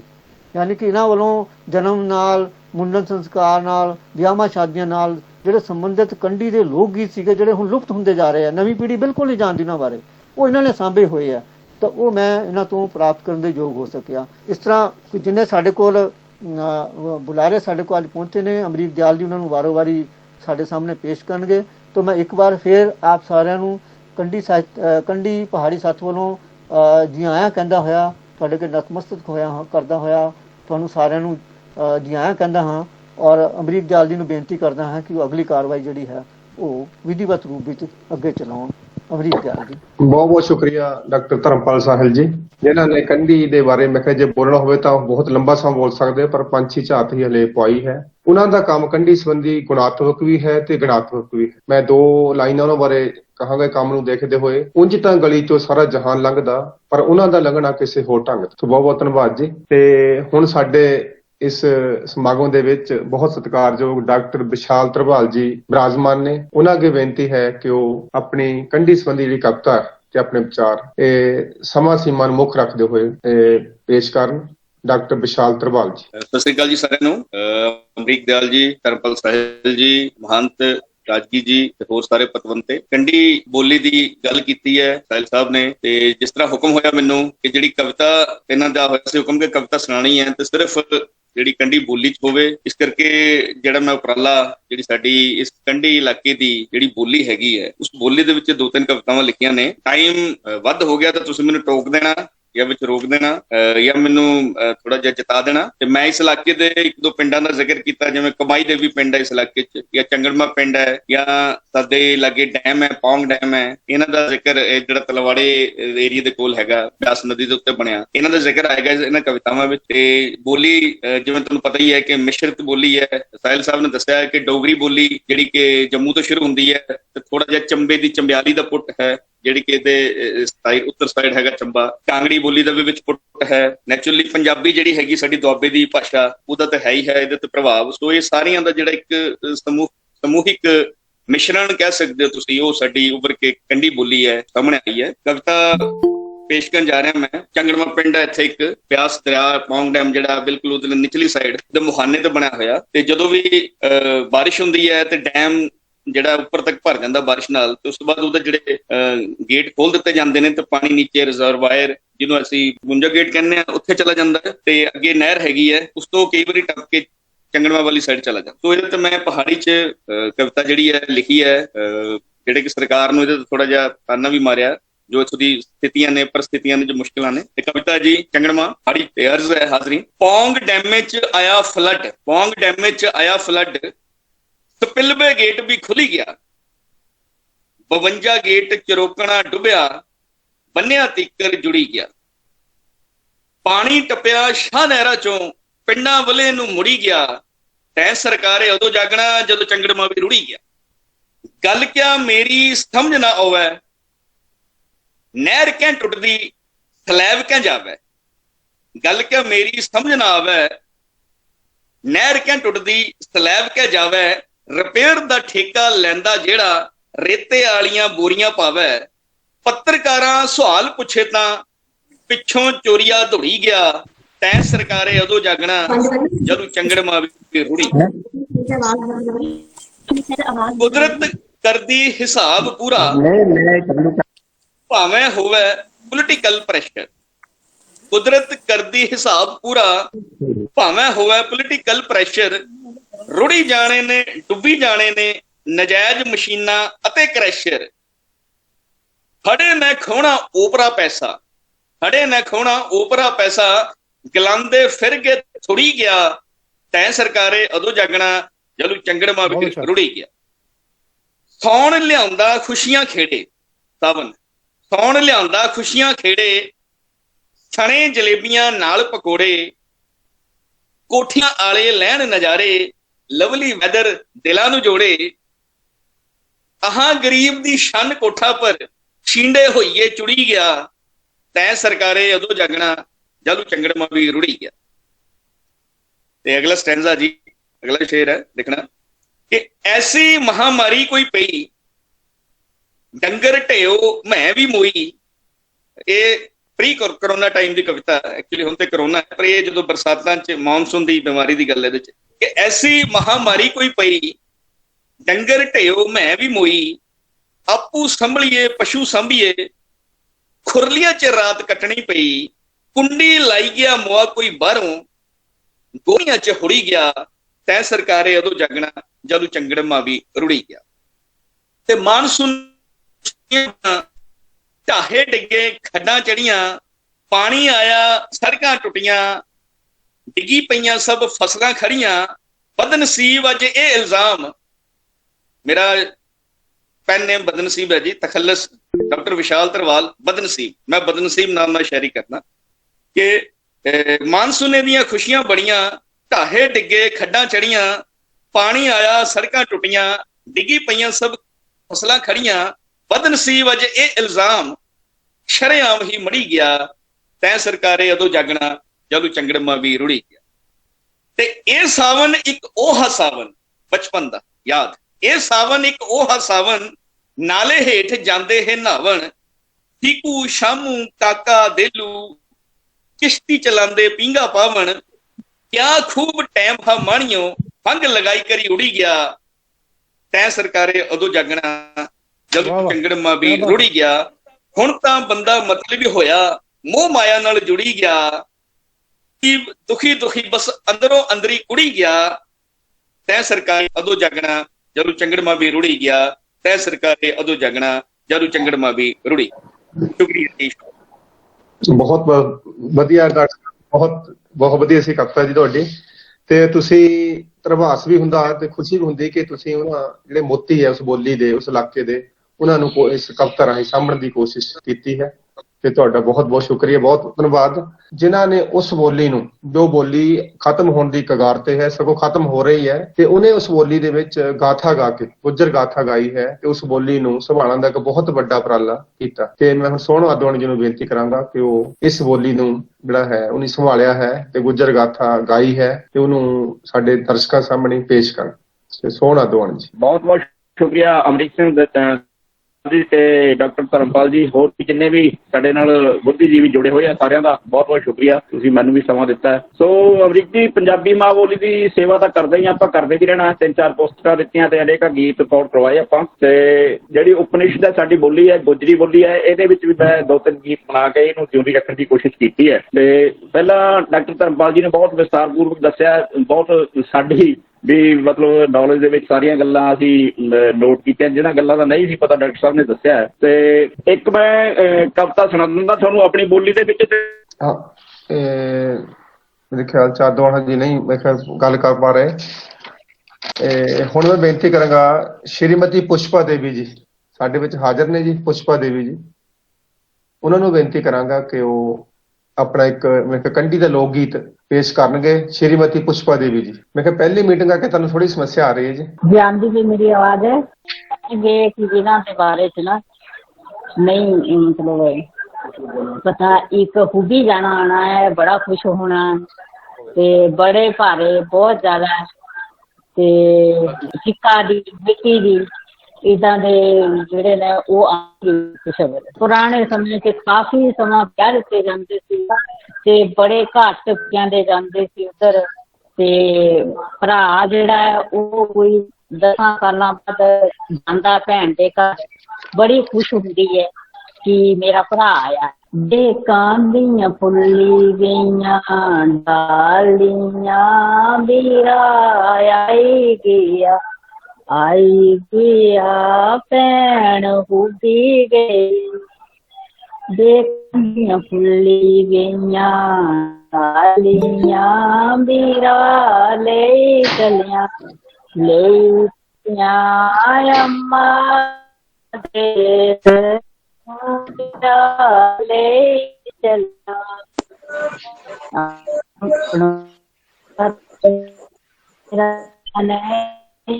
भैने कर कोल जी, भैने कर पनोए नू पाई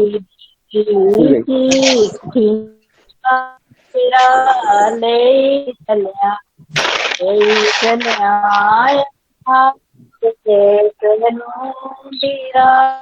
ले चलिया गोदिया बाल ने आना नी, तुसी कर रहो ससु कोल जी, तुसी कर रहो, बालक चुकी लेंगी गोदिया, बीरा ले चल ले चल अम्मा पास बेबिया ले चल जंगलात सरपनी मेरे कर रहो ससु कोल जी तुसी कर रहो सरपानू दूध पलाई देना बीरा ले चलो अम्मा पास ले चलो जंगलात बढ़ते पारे शेर कर रे ओ ससु कोल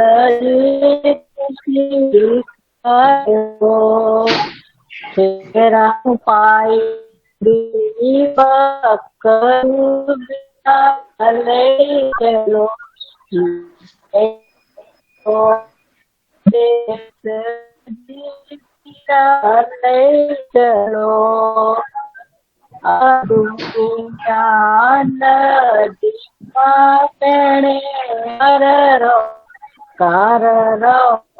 सासू बोल जी पेड़े कर नदी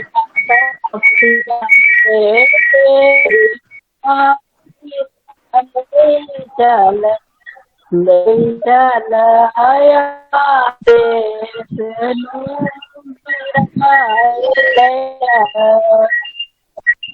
माता है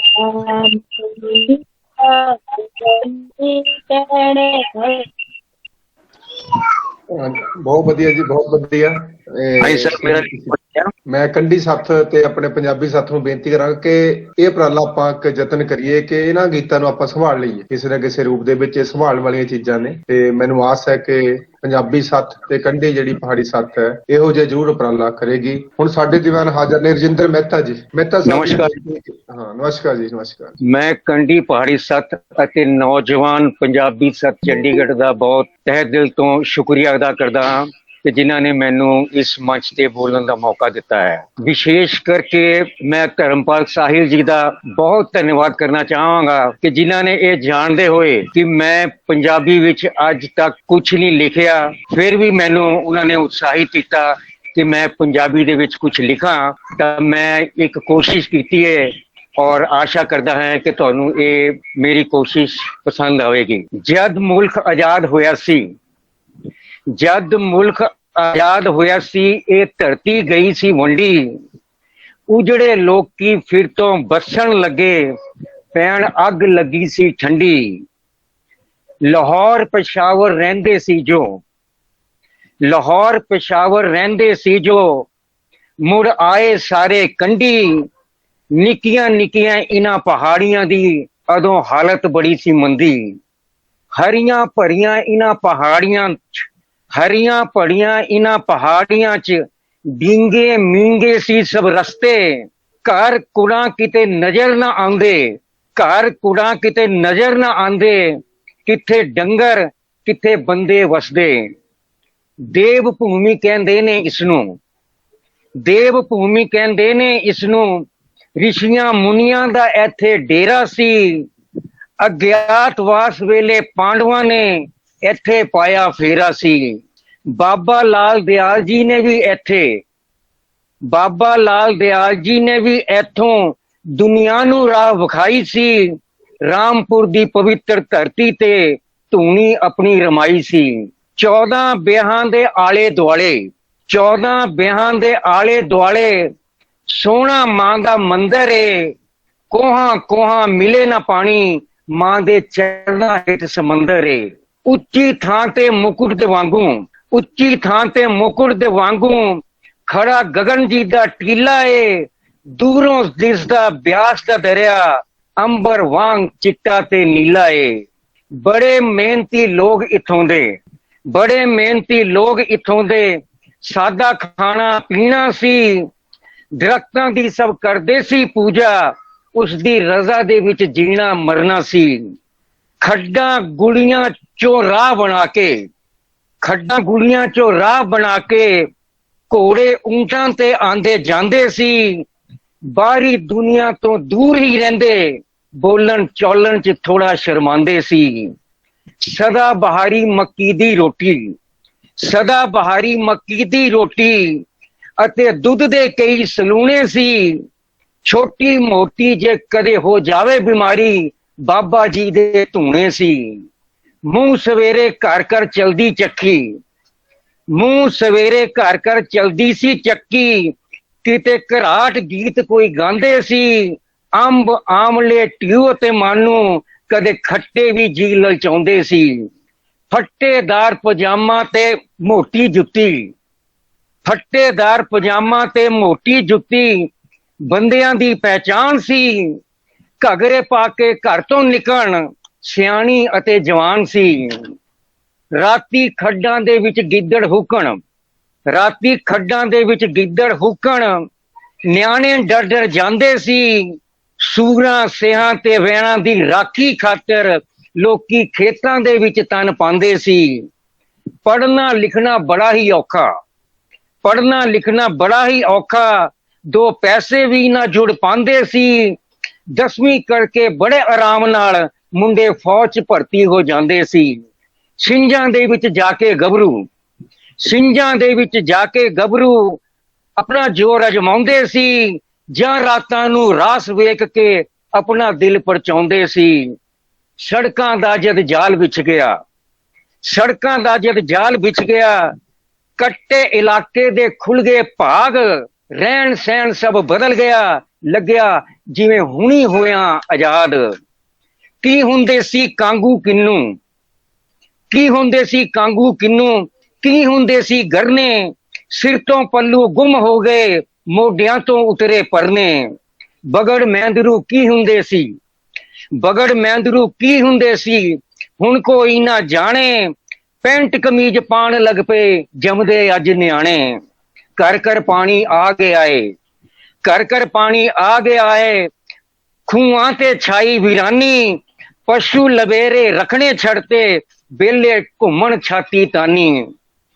ਅੰਨੇ ਵਾਹੀ ਕਟਾਈ ਨੇ ਕੀਤੇ, ਅੰਨੇ ਵਾਹੀ ਕਟਾਈ ਨੇ ਕੀਤੇ, ਰੱਖਾਂ ਜੰਗਲ ਸਭ ਨੰਗੇ। ਆਪਣੇ ਦੁਸ਼ਮਣ ਬਣ ਬੈਠੇ ਨੇ, ਭੁੱਖੇ ਲਾਲਚੀ ਲੋਕ ਇੱਥੋਂ ਦੇ ਨੰਗੇ।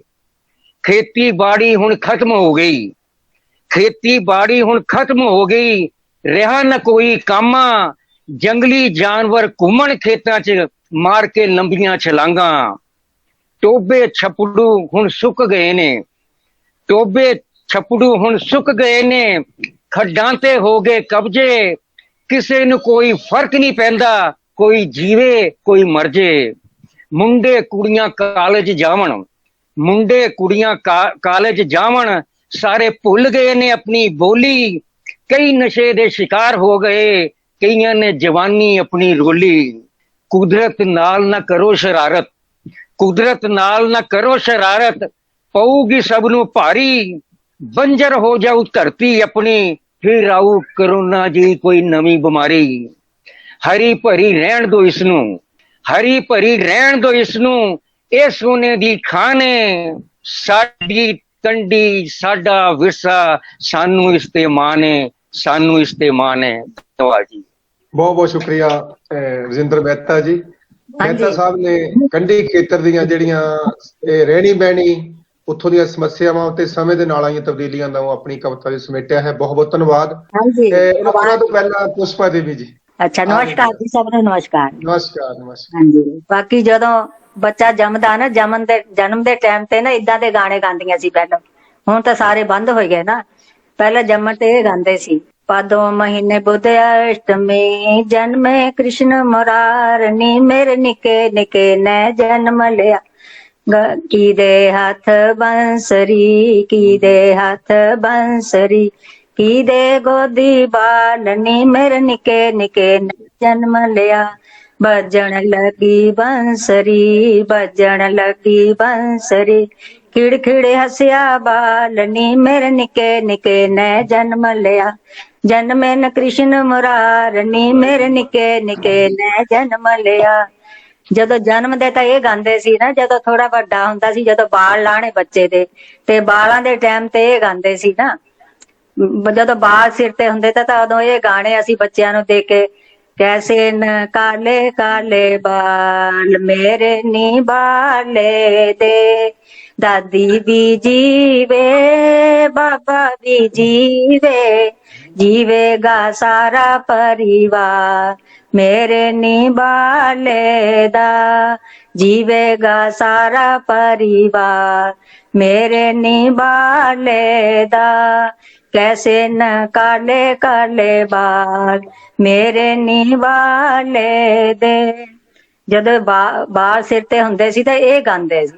ਉਦੋਂ ਜਦੋਂ ਬਾਲ ਉਤਾਰਨੇ, ਬਾਲਾਂ ਦੇ ਲਾਹਣ ਦਾ ਟਾਈਮ ਆਉਂਦਾ ਤਾਂ ਉਸ ਲਈ ਫਿਰ ਅਸੀਂ ਸਾਰੀਆਂ ਮਿਲ ਕੇ ਗਾਉਂਦੀਆਂ ਤੀਆਂ, ਵਾਲੇ ਤੇਰੀਆਂ ਲੂੰਡਰੀਆਂ ਲੂੰਡਰੀਆਂ ਪਰ ਕੁੰਗਰੀਆਂ, ਤਾਲੇ ਤੇਰੀਆਂ ਲੂੰਡਰੀਆਂ ਲੂੰਡਰੀਆਂ ਪਰ ਕੁੰਗਰੀਆਂ, ਕਿਨ ਸੁਹਾਗਣ ਗੁੰਦੀਆਂ ਕਿਨ ਸੁਹਾਗਣ ਗੁੰਦੀਆਂ, ਵਾਲਿਆ ਤੇਰੀਆਂ ਲੂੰਡਰੀਆਂ ਦਾਦੀ ਸੁਹਾਗਣ ਗੁੰਦੀਆਂ, ਵਾਲਿਆ ਤੇਰੀਆਂ ਲੂੰਡਰੀਆਂ ਦਾਦੀ ਸੁਹਾਗਣ ਗੁੰਦੀਆਂ, ਵਾਲਿਆ ਤੇਰੀਆਂ ਲੂੰਡਰੀਆਂ ਲੂੰਡਰੀਆਂ ਪਰ ਕੁੰਗਰੀਆਂ, ਕਿਨ ਸੁਹਾਗਣ ਗੁੰਦੀਆਂ। ਇਹ ਹੁੰਦੀਆਂ ਸੀ ਜਦੋਂ ਬਾਲ ਸਿਰ ਤੇ ਹੋਣੇ ਨਾ, ਤਾਂ ਉਹ ਤੋਂ ਬਾਅਦ ਫਿਰ ਬਾਲ ਲਾਂਦੇ ਸੀ। ਉਹਦੇ ਬਾਅਦ ਫਿਰ ਨਾ ਬਾਲਾਂ ਦੇ ਲਾਣੇ ਨਾ, ਇਹ ਫਿਰ ਬਾਲ ਹੋ ਜਾਂਦੇ ਸੀ ਨਾ। ਜਦੋਂ ਫਿਰ ਅੱਗੋਂ ਵਿਆਹ ਦਾ ਟਾਈਮ ਆਉਂਦਾ ਸੀ ਨਾ, ਤਾਂ ਜਦੋਂ ਸਾਂਝ ਦਾ ਟਾਈਮ ਹੋਣਾ ਤੇ ਦੀਵੇ ਬਾਲਨੇ ਸਾਰੀਆਂ ਨੇ ਇਕੱਠੀਆਂ ਹੋਣਾ, ਤੇ ਉਸ ਵੇਲੇ ਗਾਣਾ अच्छा है, सुरगेत बल दीपका बल लोयण रामा, तेरिया लोय कौन कौन बैठे, बल दीपका बल लोयण रामा, तेरिया लोय ब्रह्मा विष्णु बैठे, बल दीपका बल लोयण रामा, तेरिया लोय लाड़े दे बाबे बैठे, बल दीपका बल लोयण रामा, तेरिया लोय कौन कौन बैठे। ਇਹ ਜਦੋਂ ਸਮੋਤ ਹੁੰਦੇ ਸੀ ਨਾ, ਤਾਂ ਸਮੋਤਾਂ ਦੇ ਟਾਈਮ ਇਹ ਗਾਉਂਦੀਆਂ ਸੀਆਂ। ਉਹ ਤੋਂ ਬਾਅਦ ਜਦੋਂ ਇਹਦੀ ਚੜਾਈ ਹੋਣੀ, ਲਾੜੇ ਨੂੰ ਸਿਹਰਾ ਬੰਨਣਾ, ਤਾਂ ਉਸ ਵੇਲੇ ਇਹ ਅਸੀਂ ਗਾਣੇ, राम सेरा शंगारे दशरथ अंगणे, राम सेरा शंगारे दशरथ अंगणे, सिया चुनरी शंगारे जी जनक अंगणे, सिया चुनरी शंगारे जी जनक अंगणे, चलो अयोध्या में देखिए ये राम बनरा, चलो अयोध्या में देखिए ये राम बनरा, राम बनरा निसयो राम बनरा, चलो अयोध्या में देखिए ये राम बनरा, राम कोड़ी शंगारे दशरथ अंगणे, राम कोड़ी शंगारे दशरथ अंगणे, सिया डोली शंगारे जी जनक अंगणे, सिया डोली शंगारे जी जनक अंगणे, चलो अयोध्या में देखिए ये राम बनरा, चलो अयोध्या में देखिए ये राम बनरा, राम बनरा निसयो श्याम बनरा, चलो अयोध्या में देखिए ये राम बनरा।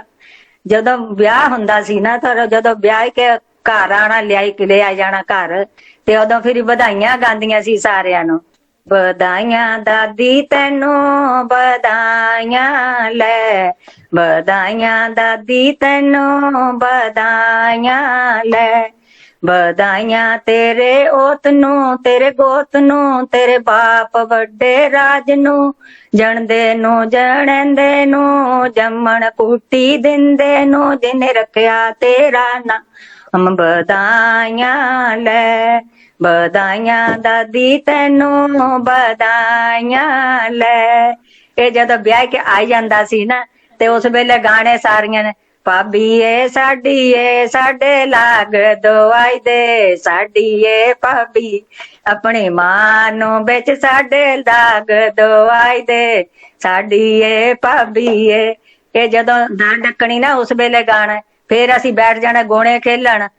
ਹਾਂ, ਗੋਣੇ ਖੇਲਿਆ ਬਊਏ ਆਪਣੇ ਸਾਸੂ ਦੇ ਨਾਲ, ਗੋਣੇ ਖੇਲਿਆ ਬਊਏ ਆਪਣੇ ਸਾਸੂ ਦੇ ਨਾਲ, ਸੱਸੂ ਦਿਆਂ ਗੁਣਾਂ ਨੂੰ ਮੰਨਿਆ, ਸਹੁਰੇ ਦਿਆਂ ਗੁਣਾਂ ਨੂੰ ਮੰਨਿਆ, ਇਸ ਸੱਸੂ ਦਿਆਂ ਹੱਡਾਂ ਨੂੰ ਪੰਨਿਆ। ਇਹ ਗਾਉਂਦੇ ਹੁੰਦੇ ਸੀ ਜਦੋਂ ਵਿਆਹ ਹੋ ਜਾਣਾ ਹੈ। ਤੇ ਹੁਣ ਤੁਹਾਨੂੰ ਮੈਂ ਇੱਕ ਭਜਨ ਸੁਣਾਉਣਾ ਚਾਹਾਂ, ਜੇ ਤੁਸੀਂ ਕਹੋ ਤਾਂ ਮੈਂ ਸੁਣਾਈ ਦੇਵਾਂ ਇੱਕ ਭਜਨ। ਦਿਓਲ ਸਾਹਿਬ ਟਾਈਮ ਕਿੰਨਾ ਲਿਮਟ ਤਾਂ ਨਹੀਂ ਜੀ ਕੋਈ? ਅੱਛਾ ਅੱਛਾ ਠੀਕ ਹੈ ਜੀ, ਠੀਕ ਹੈ ਜੀ। ਅੱਛਾ ਜੀ, ਅੱਛਾ ਜੀ, ਅੱਛਾ ਜੀ, ਚਲ ਕਹਿੰਦੇ ਸੁਣਾ ਹੈ। ਅੱਛਾ ਜੀ, ਕਹਿੰਦੇ पगले मन जाग तू दुनिया से भाग तू, विषयों में हो दीवाना तूने इतना ना जाना, विषयों में हो दीवाना तूने इतना ना जाना, सर पे भगवान है ओ।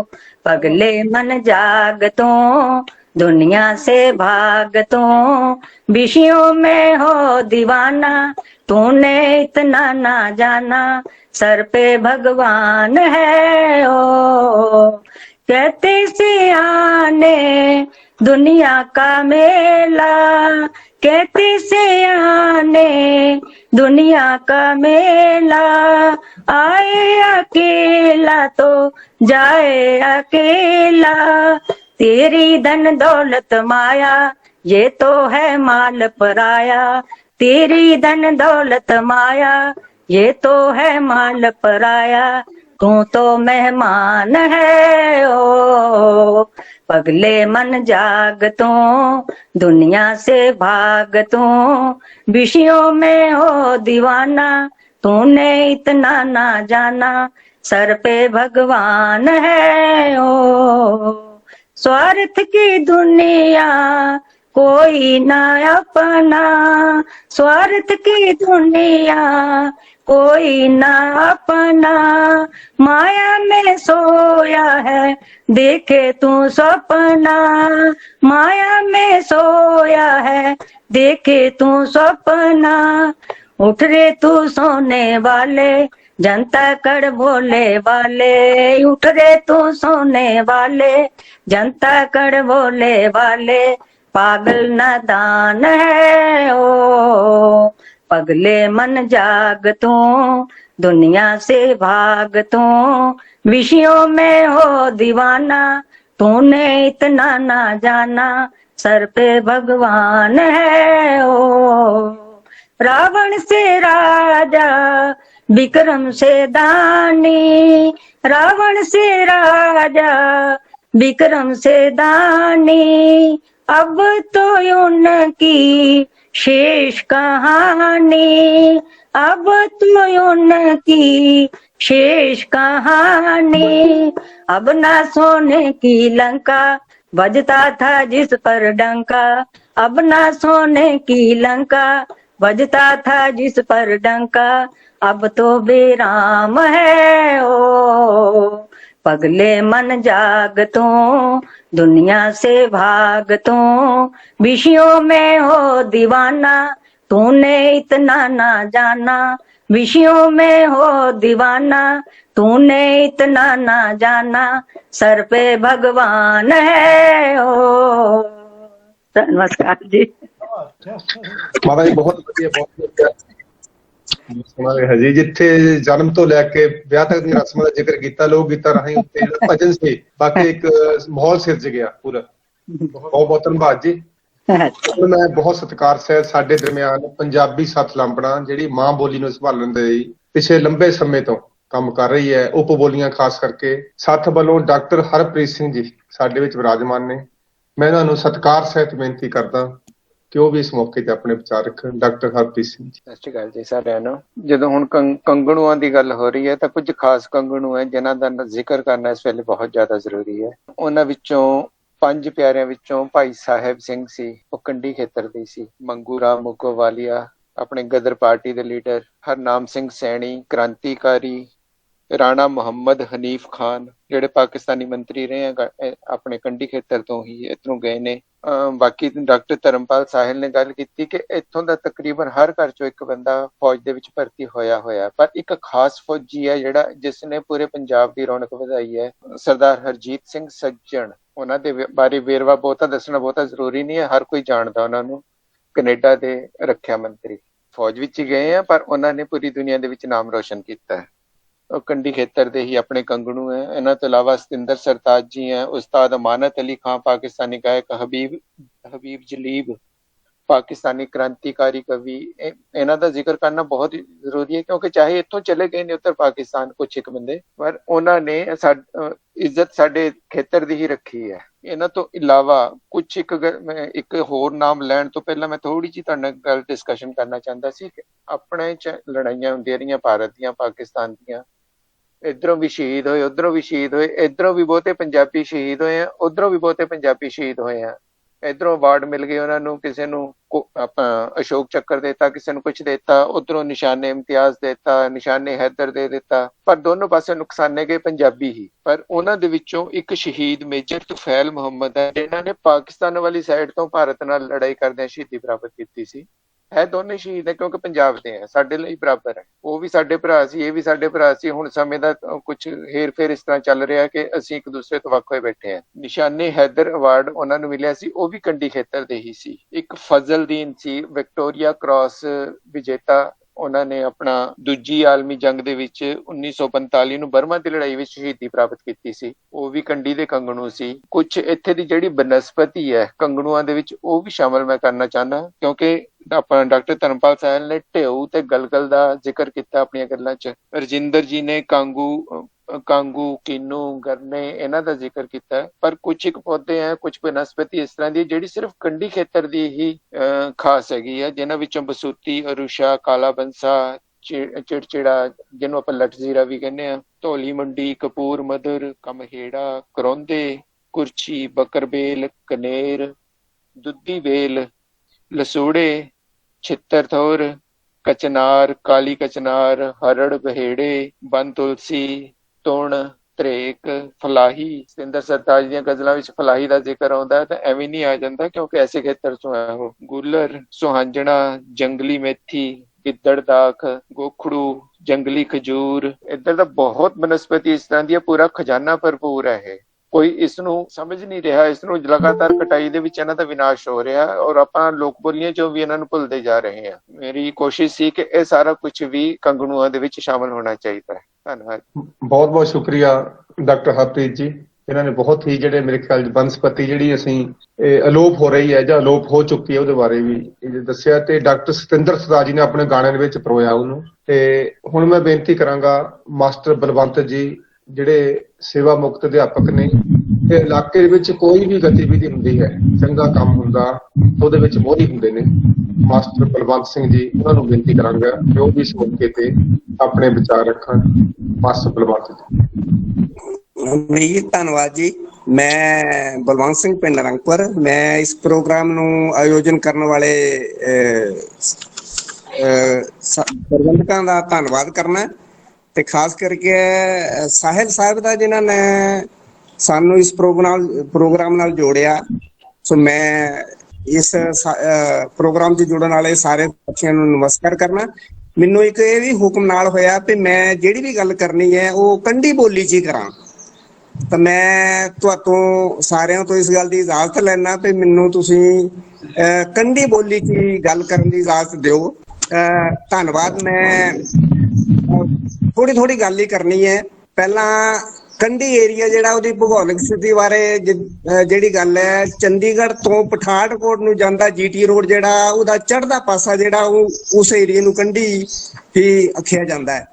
ਪਰ ਕੰਢੀ ਅਸਲ 'ਚ ਖੰਡੀ ਦੀ ਪਛਾਣ ਜਿਹੜੀ ਹੈ ਉਹ ਸ਼ਿਵਾਲਿਕ ਪਹਾੜੀਆਂ ਨਾਲ ਹੈ। ਉਸ ਜੀਟੀ ਰੋਡ ਤੇ ਲੈ ਕੇ ਆ ਸ਼ਿਵਾਲਿਕ ਪਹਾੜੀਆਂ ਦੇ ਪੈਰਾਂ ਤੱਕ 10 ਤੋਂ 20 ਕਿਲੋਮੀਟਰ ਦਾ ਜਿਹੜਾ ਸਫ਼ਰ ਹੈ ਉਹ ਇਲਾਕਾ ਹੈ, ਉਹ ਬਿਲਕੁਲ ਪੱਧਰਾ ਇਲਾਕਾ ਹੈ। ਉਸ ਇਲਾਕੇ ਦੀ ਬੋਲੀ ਪੰਜਾਬੀ ਹੈ, ਪਰ ਜਿਹੜਾ ਇਹ ਨੀਮ ਪਹਾੜੀ ਇਲਾਕਾ ਜਿਹਦੇ ਵਿੱਚ ਅਸੀਂ ਵਸਨੇ ਆ, ਇੱਥੇ ਹੀ ਇਹ ਕੰਢੀ ਦੀ ਬੋਲੀ ਬੋਲੀ ਜਾਂਦੀ ਹੈ। ਜਿਹੜੀ ਕੰਢੀ ਦਾ ਇਲਾਕਾ ਇਹਦਾ ਜਿਹੜਾ ਹੋਰ ਚੜ੍ਹਦਾ ਪਾਸਾ ਉਹ ਸਾਰਾ ਹਿਮਾਚਲ ਨਾਲ ਲੱਗਦਾ ਹੈ, ਉਧਰ ਜੰਮੂ ਨਾਲ ਲੱਗਦਾ ਹੈ।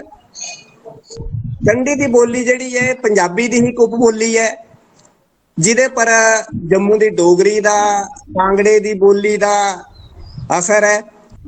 ਵੈਸੇ ਹੁਣ ਕੋਸ਼ਿਸ਼ ਕੀਤੀ ਜਾ ਰਹੀ ਹੈ ਵੀ ਇਹਨੂੰ ਧਰਮਪਾਲ ਸਾਹਿਬ ਨੇ ਇੱਕ ਨਵਾਂ ਰੂਪ ਦਿੱਤਾ, क्योंकि अगर तो सिर्फ लोग ये बोली बोलते ही थे। धर्मपाल साहब उन्होंने पथराट, कुआरझात, मणे 3 नावल ਜਿਹੜੇ ਲਿਖੇ ਨੇ ਉਹਨਾਂ ਵਿੱਚ ਕੰਢੀ ਦੇ ਹੀ ਸਾਰੇ ਪਾਤਰ ਲੈਣ ਤੇ ਕੰਢੀ ਦੇ ਪਾਤਰਾਂ ਕੋਲੋਂ ਕੰਢੀ ਦੀ ਬੋਲੀ 'ਚ ਹੀ ਗੱਲ ਕਰਵਾਈ ਹੈ। ਇਹ ਹੁਣ ਇਸ ਬੋਲੀ ਦਾ ਨੂੰ ਪੂਰਾ ਮਾਨ ਸਤਿਕਾਰ ਜਿਹੜਾ ਉਹ ਧਰਮਪਾਲ ਸਾਹਿਬ ਨੇ ਦਿੱਤਾ ਇਹਨਾਂ ਨੂੰ। ਇਸ ਬੋਲੀ ਨੂੰ ਉਹਨਾਂ ਨੇ ਹੁਣ ਸਾਹਿਤਕ ਬੋਲੀ ਬਣਾਈਤਾ। ਹੁਣੇ ਮੇਰਾ ਅਜ਼ੀਜ਼ ਵਿਸ਼ਾਲ ਧਰਵਾਲ ਉਹਨਾਂ ਨੇ ਜਿਹੜੀ ਕੰਢੀ ਦੀ ਬੋਲੀ 'ਚ ਕਵਿਤਾ ਲਿਖੀ ਹੈ, ਉਹ ਮੈਨੂੰ ਬੜੀ ਖੁਸ਼ੀ ਹੋਈ ਹੈ। ਸਾਡੇ ਇਲਾਕੇ ਦੇ ਲੇਖਕ ਰਜਿੰਦਰ ਮਹਿਤਾ ਜਿਹੜੇ ਹਿੰਦੀ 'ਚ ਅਮੂਮਨ ਲਿਖਦੇ ਹੁੰਦੇ ਨੇ, ਉਹਨਾਂ ਨੇ ਪੰਜਾਬੀ 'ਚ ਕਵਿਤਾ ਸੁਣਾਈ ਕੇ ਬੜੀ ਵਧੀਆ ਗੱਲ ਕੀਤੀ ਹੈ। ਤੇ ਮੈਂ ਕੰਢੀ ਦਾ ਥੋੜਾ ਪਾਖੀ ਟੱਚ ਕਰਨਾ ਹੈ। ਕੰਢੀ 'ਚ ਸਿੱਖਿਆ ਜਿਹੜੀ ਹੈ ਉਹ ਪਹਿਲੋਂ ਕਾਫੀ ਘੱਟ ਹੀ, ਪਰ ਹੁਣ ਸਿੱਖਿਆ ਦਾ ਪਸਾਰ ਠੀਕ ਹੈ। ਲੋਕਾਂ ਦਾ ਜਿਹੜਾ ਰਹਿਣ ਸਹਿਣ ਹੈ ਉਹ ਬਾਕੀ ਪੰਜਾਬ ਨਾਲੋਂ ਵੱਖਰਾ ਹੈ। ਲੋਕਾਂ ਦੀ ਆਰਥਿਕ ਹਾਲਤ ਜਿਹੜੀ ਹੈ ਉਹ ਬਹੁਤ ਵਧੀਆ ਨਹੀਂ, ਕਿਉਂਕਿ ਜਿਹੜੀ ਕੰਢੀ ਸਾਡੇ ਏਰੀਏ ਦੀ ਜਿਹੜੀ ਜ਼ਮੀਨ ਹੈ ਉਹਦੇ 'ਚ ਹੁਣ ਖੇਤੀ ਨਹੀਂ ਹੁੰਦੀ। ਖੇਤੀ ਇਸ ਕਰਕੇ ਨਹੀਂ ਹੁੰਦੀ, ਅਵਾਰਾ ਪਸ਼ੂਆਂ ਤਾਂ ਜੰਗਲੀ ਜਾਨਵਰਾਂ ਨੇ ਖੇਤੀ ਦਾ ਜਿਹੜਾ ਖੁਰਾ ਖੋਜ ਮਟਾਈਤਾ, ਉਹਦਾ ਅਸਰ ਜਿਹੜਾ ਉਹ ਸਿੱਧਾ ਕਿਸਾਨਾਂ 'ਤੇ ਜਾਂਦਾ। ਇਸ ਇਲਾਕੇ ਦਾ ਕਿਸਾਨ ਹੀ ਮਜ਼ਦੂਰ ਹੈ ਤਾਂ ਮਜ਼ਦੂਰ ਹੀ ਕਿਸਾਨ ਹੈ, ਕਿਉਂਕਿ ਥੋੜੇ ਦਿਨ ਹੀ ਉਹ ਖੇਤੀ ਕਰਦਾ ਹੈ, ਉਹ ਤੋਂ ਬਾਅਦ ਉਹਨੂੰ ਮਜਬੂਰੀ ਵਸ਼ ਮਜ਼ਦੂਰੀ ਕਰਨੀ ਪੈਂਦੀ ਹੈ। ਤੇ ਜਦੋਂ ਖੇਤੀ ਦਾ ਕੰਮ ਖਤਮ ਹੁੰਦਾ ਤਾਂ ਉਹ ਮਜ਼ਦੂਰ ਹੁੰਦਾ ਹੈ, ਜਦੋਂ ਥੋੜੀ ਬਹੁਤੀ ਖੇਤੀ ਦਾ ਕੰਮ ਕਰਦਾ ਤਾਂ ਉਹ ਕਿਸਾਨ ਹੁੰਦਾ। ਤੇ ਇਲਾਕੇ 'ਚ ਲੋਕਾਂ ਦੀ ਜਿਹੜੀ ਆਰਥਿਕ ਹਾਲਤ ਹੈ ਉਹ ਬਹੁਤ ਵਧੀਆ ਹੈ ਨਹੀਂ। ਉਹਦਾ ਕਾਰਨ ਇਹ ਹੈ ਕਿ ਜਿਹੜੇ ਲੋਕ ਮੁਲਾਜ਼ਮ ਹਨ, ਚਾਹੇ ਉਹ ਫੌਜ 'ਚ ਹੋਣ, ਕੋਈ ਮਾਸਟਰ ਹੋਏ, ਕੋਈ ਕਲਰਕ ਹੋਏ, ਕੋਈ ਹੋਰ ਕਿਤੇ ਨੌਕਰੀ ਕਰਦਾ, ਉਹਦੇ ਹਾਲਾਤ ਠੀਕ ਹਨ। ਬਾਕੀ ਇਸ ਇਲਾਕੇ 'ਚ ਕਾਫੀ ਲੋਕ ਜਿਹੜੇ ਹੁਣ ਵੀ ਆਰਥਿਕ ਤੰਗੀਆਂ ਦਾ ਸਾਹਮਣਾ ਕਰਾ ਦੇਣ। ਤਾਂ ਜਿੱਥੋਂ ਤੱਕ ਸਰਕਾਰੀ ਸਹੂਲਤਾਂ ਦਾ ਸਵਾਲ ਹੈ, ਮੈਨੂੰ ਯਾਦ ਹੈ ਕਿ ਸੰਨ 72-73 ਤੱਕ ਅਸੀਂ ਟੋਬਿਆਂ ਦਾ ਪਾਣੀ ਪੀਤਾ।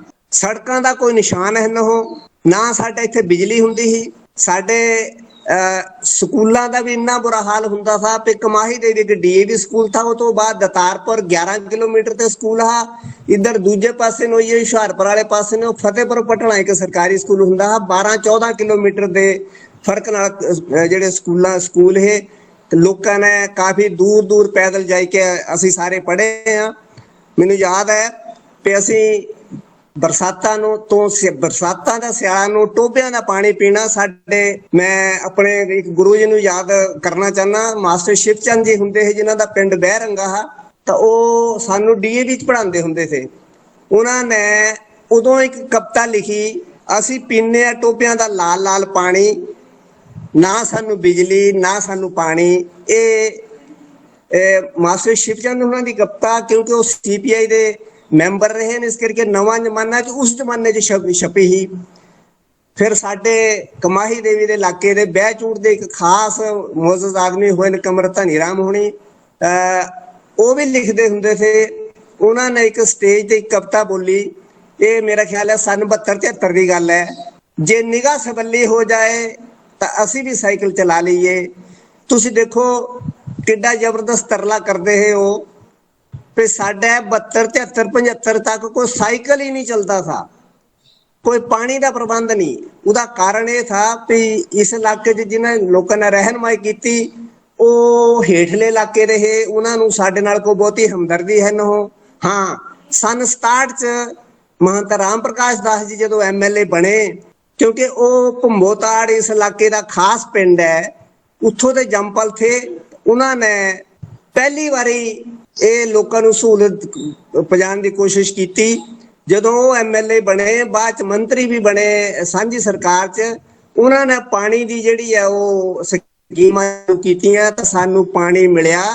ਉਦੋਂ ਅਸੀਂ ਚਿੱਟਾ ਪਾਣੀ ਪੀਣ ਲੱਗੇ, ਨਹੀਂ ਤਾਂ ਅਸੀਂ ਲਾਲ ਲਾਲ ਪਾਣੀ ਪੀਂਦੇ ਰਹੇ। ਮੈਨੂੰ ਯਾਦ ਹੈ ਸਨ 75-76 ਚ ਸਾਡੇ ਪਿੰਡਾਂ 'ਚ ਲਾਈਟ ਬੜੀ, ਤਾਂ ਸਨ 84 ਚ ਮੇਰੇ ਪਿੰਡ ਤੋਂ ਨਰੰਗਪੁਰ ਚਮੂਹੀ ਜਿਹੜੀ ਸੜਕ ਹੈ ਸਨ 84 ਚ ਬਣੀ, ਤਾਂ ਉਦੋਂ 84 ਚ ਹੀ ਅਸੀਂ ਸਾਈਕਲ ਸਕੂਟਰ ਚਲਾਣੇ ਜੋਗੇ ਹੋਏ। ਇਹ ਸਾਡੇ ਇਲਾਕੇ ਦੀ ਜਿਹੜੀ ਬਦਕਿਸਮਤੀ ਰਹੀ ਤੇ ਇਹਦੇ ਵੱਲ ਧਿਆਨ ਘੱਟ ਦਿੱਤਾ ਗਿਆ। ਤੇ ਹੁਣ ਅਜੇ ਤੱਕ ਵੀ ਸਾਡਾ ਇਲਾਕਾ ਜਿਹੜਾ ਉਹ ਪੰਜਾਬ ਨਾਲੋਂ ਬਿਲਕੁਲ ਵੱਖਰਾ ਜਿਹੜਾ ਉਹ ਦੇਖਿਆ ਜਾ ਸਕਦਾ ਹੈ। ਲੋਕਾਂ ਦਾ ਕਾਫੀ ਤੰਗੀਆਂ 'ਚ ਲੋਕ ਰਹਿੰਦੇ ਨੇ। ਹਾਂ, ਜਿਹੜੇ ਮੁਲਾਜ਼ਮ ਨੇ ਉਹ ਥੋੜੇ ਬਹੁਤੇ ਠੀਕ ਹਨ। ਸਾਡੀਆਂ ਢਾਲਵਾਂ ਛੱਤਾਂ ਹੁੰਦੀਆਂ ਨੇ ਪਹਿਲੋਂ, ਜਿਹੜੇ ਲੋਕ ਮੁਲਾਜ਼ਮਤ 'ਚ ਨਹੀਂ ਗਏ ਉਹ ਅਜੇ ਤੱਕ ਵੀ ਉਹਨਾਂ ਛੱਤਾਂ 'ਚ ਹੀ ਰਹਿੰਦੇ ਨੇ। ਕੱਚੀਆਂ ਕੰਧਾਂ ਦੀਆਂ ਛੱਤਾਂ, ਸਲੇਟਾਂ, ਟੀਨਾਂ, ਖਪਰੇ, ਕੱਖ ਵਗੈਰਾ ਉਹਨਾਂ ਵਿੱਚ ਹੀ ਲੋਕ ਰਹਿੰਦੇ ਰਹੇ। ਹੁਣ ਹਾਂ, ਜਿਹੜੇ ਕੁਝ ਲੋਕ ਮੁਲਾਜ਼ਮ ਹੋਏ ਨੇ ਉਹਨਾਂ ਨੇ ਲੈਂਟਰਡ ਮਕਾਨ ਬਣਾਏ ਨੇ। ਅਸੀਂ ਆਪਣੇ ਇਲਾਕੇ ਦੀ ਉਹ ਖੁਸ਼ਕਿਸਮਤੀ ਸਮਝਦੇ ਹਾਂ ਤੇ ਉਹ ਠੀਕ ਹੈ। ਥੋੜਾ ਇਲਾਕੇ ਨੇ ਐਡਵਾਂਸਮੈਂਟ ਕੀਤੀ ਹੈ ਤੇ ਸਰਕਾਰ ਨੂੰ ਖਾਸ ਧਿਆਨ ਦੇਣਾ ਚਾਹੀਦਾ। ਸਾਡੀਆਂ ਫਸਲਾਂ ਜਿਹੜੀਆਂ ਬਿਲਕੁਲ ਤਬਾਹ ਹੋ ਗਈਆਂ, ਅਵਾਰਾ ਪਸ਼ੂ ਤੇ ਜੰਗਲੀ ਜਾਨਵਰ, ਖਾਸ ਕਰਕੇ ਬਾਂਦਰ। ਸਾਡੇ ਇਲਾਕੇ ਦੀ ਮੱਕੀ ਬੜੀ ਵਧੀਆ ਮੱਕੀ ਗਿਣੀ ਜਾਂਦੀ ਸੀ, ਬੜੀ ਮਿੱਠੀ ਮੱਕੀ ਹੁੰਦੀ ਰਹੀ ਹੈ, ਪਰ ਹੁਣ ਉਹ ਜਿਹੜੀ ਫਸਲ ਹੈ ਉਹ ਵੀ ਹੁਣ ਬੰਦ ਹੋਈ ਗਈ, ਕਿਉਂਕਿ ਜੰਗਲੀ ਜਾਨਵਰ ਤਾਂ ਅਵਾਰਾ ਪਸ਼ੂ ਜਿਹੜੇ ਨੇ ਉਹ ਫਸਲ ਹੋਣ ਹੀ ਨਹੀਂ ਦਿੰਦੇ। ਤੇ ਮੇਰੀ ਸਰਕਾਰ ਨੂੰ ਵੀ ਇੱਕ ਬੇਨਤੀ ਹੈ ਵੀ ਇਸ ਇਲਾਕੇ ਦੀਆਂ ਅਜੇ ਤੱਕ ਵੀ ਕਾਫੀ ਲੋੜਾਂ ਨੇ। ਵੀ ਕਾਲਜ ਹੁਸ਼ਿਆਰਪੁਰ, ਗੜ੍ਹ, ਦਸੂਹਾ, ਮਕੇਰੀਆਂ, ਪਰ ਇਸ ਇਲਾਕੇ 'ਚ ਕੋਈ ਕਾਲਜ ਨਹੀਂ। ਹਾਂ, ਇੱਕ ਤਲਵਾੜਾ ਕਾਲਜ ਹੈ, ਪਰ ਕੰਢੀ ਦਾ ਏਰੀਆ, ਕਿਉਂਕਿ ਵਿੱਚ ਤੱਕ ਜਾਂਦਾ ਕੰਢੀ ਦਾ ਏਰੀਆ। ਤਲਵਾੜਾ ਵੀ ਨਿਆਣਿਆਂ ਨੂੰ 25, 30, 40 ਕਿਲੋਮੀਟਰ ਦੀ ਦੂਰੀ ਪਰ ਪੈਂਦਾ। ਤਾਂ ਜੇ ਕਿਤੇ ਕਮਾਹੀ ਦੇਵੀ ਦੇ ਏਰੀਏ 'ਚ ਕੋਈ ਕਾਲਜ ਬਣੀ ਜਾਏ ਤਾਂ ਹਾਇਰ ਐਜੂਕੇਸ਼ਨ ਦਾ ਜਿਹੜਾ ਪ੍ਰਬੰਧ ਹੈ ਉਹ ਵੀ ਚੰਗਾ ਹੋ ਸਕਦਾ। ਇਸ ਇਲਾਕੇ 'ਚ ਹੈਲਥ ਸਿਸਟਮ ਕਾਫੀ ਕਮਜ਼ੋਰ ਹੈ। ਕਮਾਹੀ ਦੇਵੀ ਜੇ ਹਸਪੀਟਲ ਬਣਿਆ ਤਾਂ ਉਹਦੇ 'ਚ ਕੋਈ ਡਾਕਟਰ ਨੇ, ਕੋਈ ਉਧਾਰੇ ਡਾਕਟਰ ਦੀ ਡਿਊਟੀ ਲਾਈ ਕੇ ਪੂਰੀਆਂ ਕੀਤੀਆਂ ਜਾਂਦੀਆਂ ਨੇ। ਤਾਂ ਕਾਫੀ ਲੰਮੇ ਸਮੇਂ ਤੋਂ ਸਾਡੇ ਲੋਕਾਂ ਦੀ ਇਹ ਮੰਗ ਰਹੀ ਹੈ ਕਿ ਕੋਈ ਇਲਾਕੇ 'ਚ ਵੱਡੀ ਫੈਕਟਰੀ ਲਾਈ ਜਾਏ ਤਾਂ ਕਿ ਸਾਡੇ ਲੋਕਾਂ ਨੂੰ ਕੋਈ ਰੁਜ਼ਗਾਰ ਮਿਲੇ। ਇਲਾਕਾ, ਕਿਉਂਕਿ ਜਿੱਦਾਂ ਧਰਮਪਾਲ ਸਾਹਿਬ ਉਹਨਾਂ ਨੇ ਜ਼ਿਕਰ ਕੀਤਾ, ਕਾਫੀ ਇਤਿਹਾਸਕ ਸਥਾਨ ਨੇ ਸਾਡੇ ਇਲਾਕੇ 'ਚ, ਤੇ ਉਹਨਾਂ ਨੂੰ ਐਜ਼ ਟੂਰਿਜ਼ਮ ਜਿਹੜਾ ਡਿਵੈਲਪ ਕੀਤਾ ਜਾ ਸਕਦਾ ਤਾਂ ਇਲਾਕੇ ਨੂੰ ਉਹਦਾ ਕਾਫੀ ਫਾਇਦਾ ਹੋ ਸਕਦਾ। ਤੇ ਇਲਾਕੇ 'ਚ ਕਿਉਂਕਿ ਵੈਸੇ ਤਾਂ ਖੁਸ਼ਕ ਇਲਾਕਾ ਹੈ, ਵਰਖਾ ਬਹੁਤ ਜ਼ਿਆਦਾ ਹੁੰਦੀਆਂ ਨਹੀਂ, ਪਰ ਚਲੋ ਜਿੰਨੀਆਂ ਵੀ ਵਰਖਾ ਹੁੰਦੀਆਂ ਨੇ ਉਹਨਾਂ ਦਾ ਪਾਣੀ ਜੇ ਇਕੱਠਾ ਕਰਕੇ ਛੋਟੇ ਛੋਟੇ ਡੈਮ ਬਣਾਈ ਕੇ ਕੋਈ ਕੰਮ ਕੀਤਾ ਜਾਏ ਤਾਂ ਉਹਦਾ ਵੀ ਫਾਇਦਾ ਹੋ ਸਕਦਾ। ਤੇ ਸਾਡਿਆਂ ਲੋਕਾਂ ਨੂੰ ਨੌਕਰੀ 'ਚ ਵੀ ਕੋਈ ਨਾ ਕੋਈ ਜਿਹੜੀ ਰਿਆਤ ਜ਼ਰੂਰ ਮਿਲਣੀ ਚਾਹੀਦੀ ਹੈ, ਕਿਉਂਕਿ ਇਹ ਲੋਕ ਜਿਹੜੇ ਨਾ ਬਿਨਾਂ ਮੁਲਾਜ਼ਮਤ ਤੋਂ ਇਹਨਾਂ ਦਾ ਜੀਣਾ ਬੜਾ ਔਖਾ ਹੈ।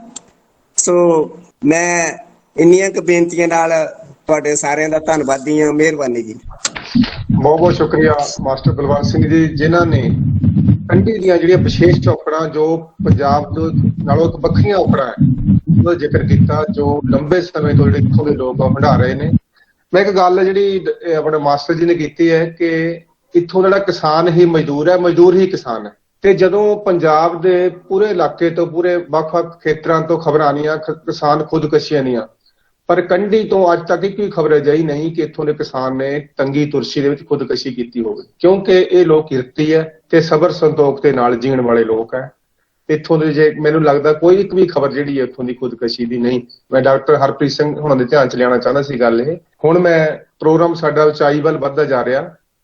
ਹੁਣ ਮੈਂ ਬੇਨਤੀ ਕਰਾਂਗਾ ਬਹੁਤ ਹੀ ਸਤਿਕਾਰ ਸਹਿਤ ਮਹੰਤ 108 ਸ਼੍ਰੀ ਰਾਜਗੀਰ ਜੀ ਮਹਾਰਾਜ, ਜੋ ਧਾਰਮਿਕ ਕੰਮਾਂ ਦੇ ਨਾਲ ਨਾਲ ਸਮਾਜਿਕ ਕਾਰਜਾਂ ਦੇ ਵਿੱਚ ਵੀ ਇਲਾਕੇ ਦੀ ਨਾਮਵਰ ਹਸਤੀ ਨੇ, ਉਹ ਸਾਨੂੰ ਆਸ਼ੀਰਵਾਦ ਦੇਣਗੇ। ਮਹੰਤ 108 ਸ਼੍ਰੀ ਰਾਜਗੀਰ ਜੀ ਮਹਾਰਾਜ ਤੇ ਜਤਿੰਦਰ ਦਿਓਲ ਜੀ ਤੇ ਹਰਪ੍ਰੀਤ ਮਾਨ ਜੀ ਦਾ ਵੀ ਮੈਂ ਧੰਨਵਾਦ ਕਰਦਾ ਹਾਂ, ਕਿਉਂਕਿ ਇਹਨਾਂ ਨੇ ਵੀ ਬਹੁਤ ਵਧੀਆ ਢੰਗ ਦੇ ਨਾਲ ਸੰਚਾਲਨ ਜਿਹੜਾ ਉਹ ਜਾਰੀ ਰੱਖਿਆ ਹੋਇਆ ਹੈ।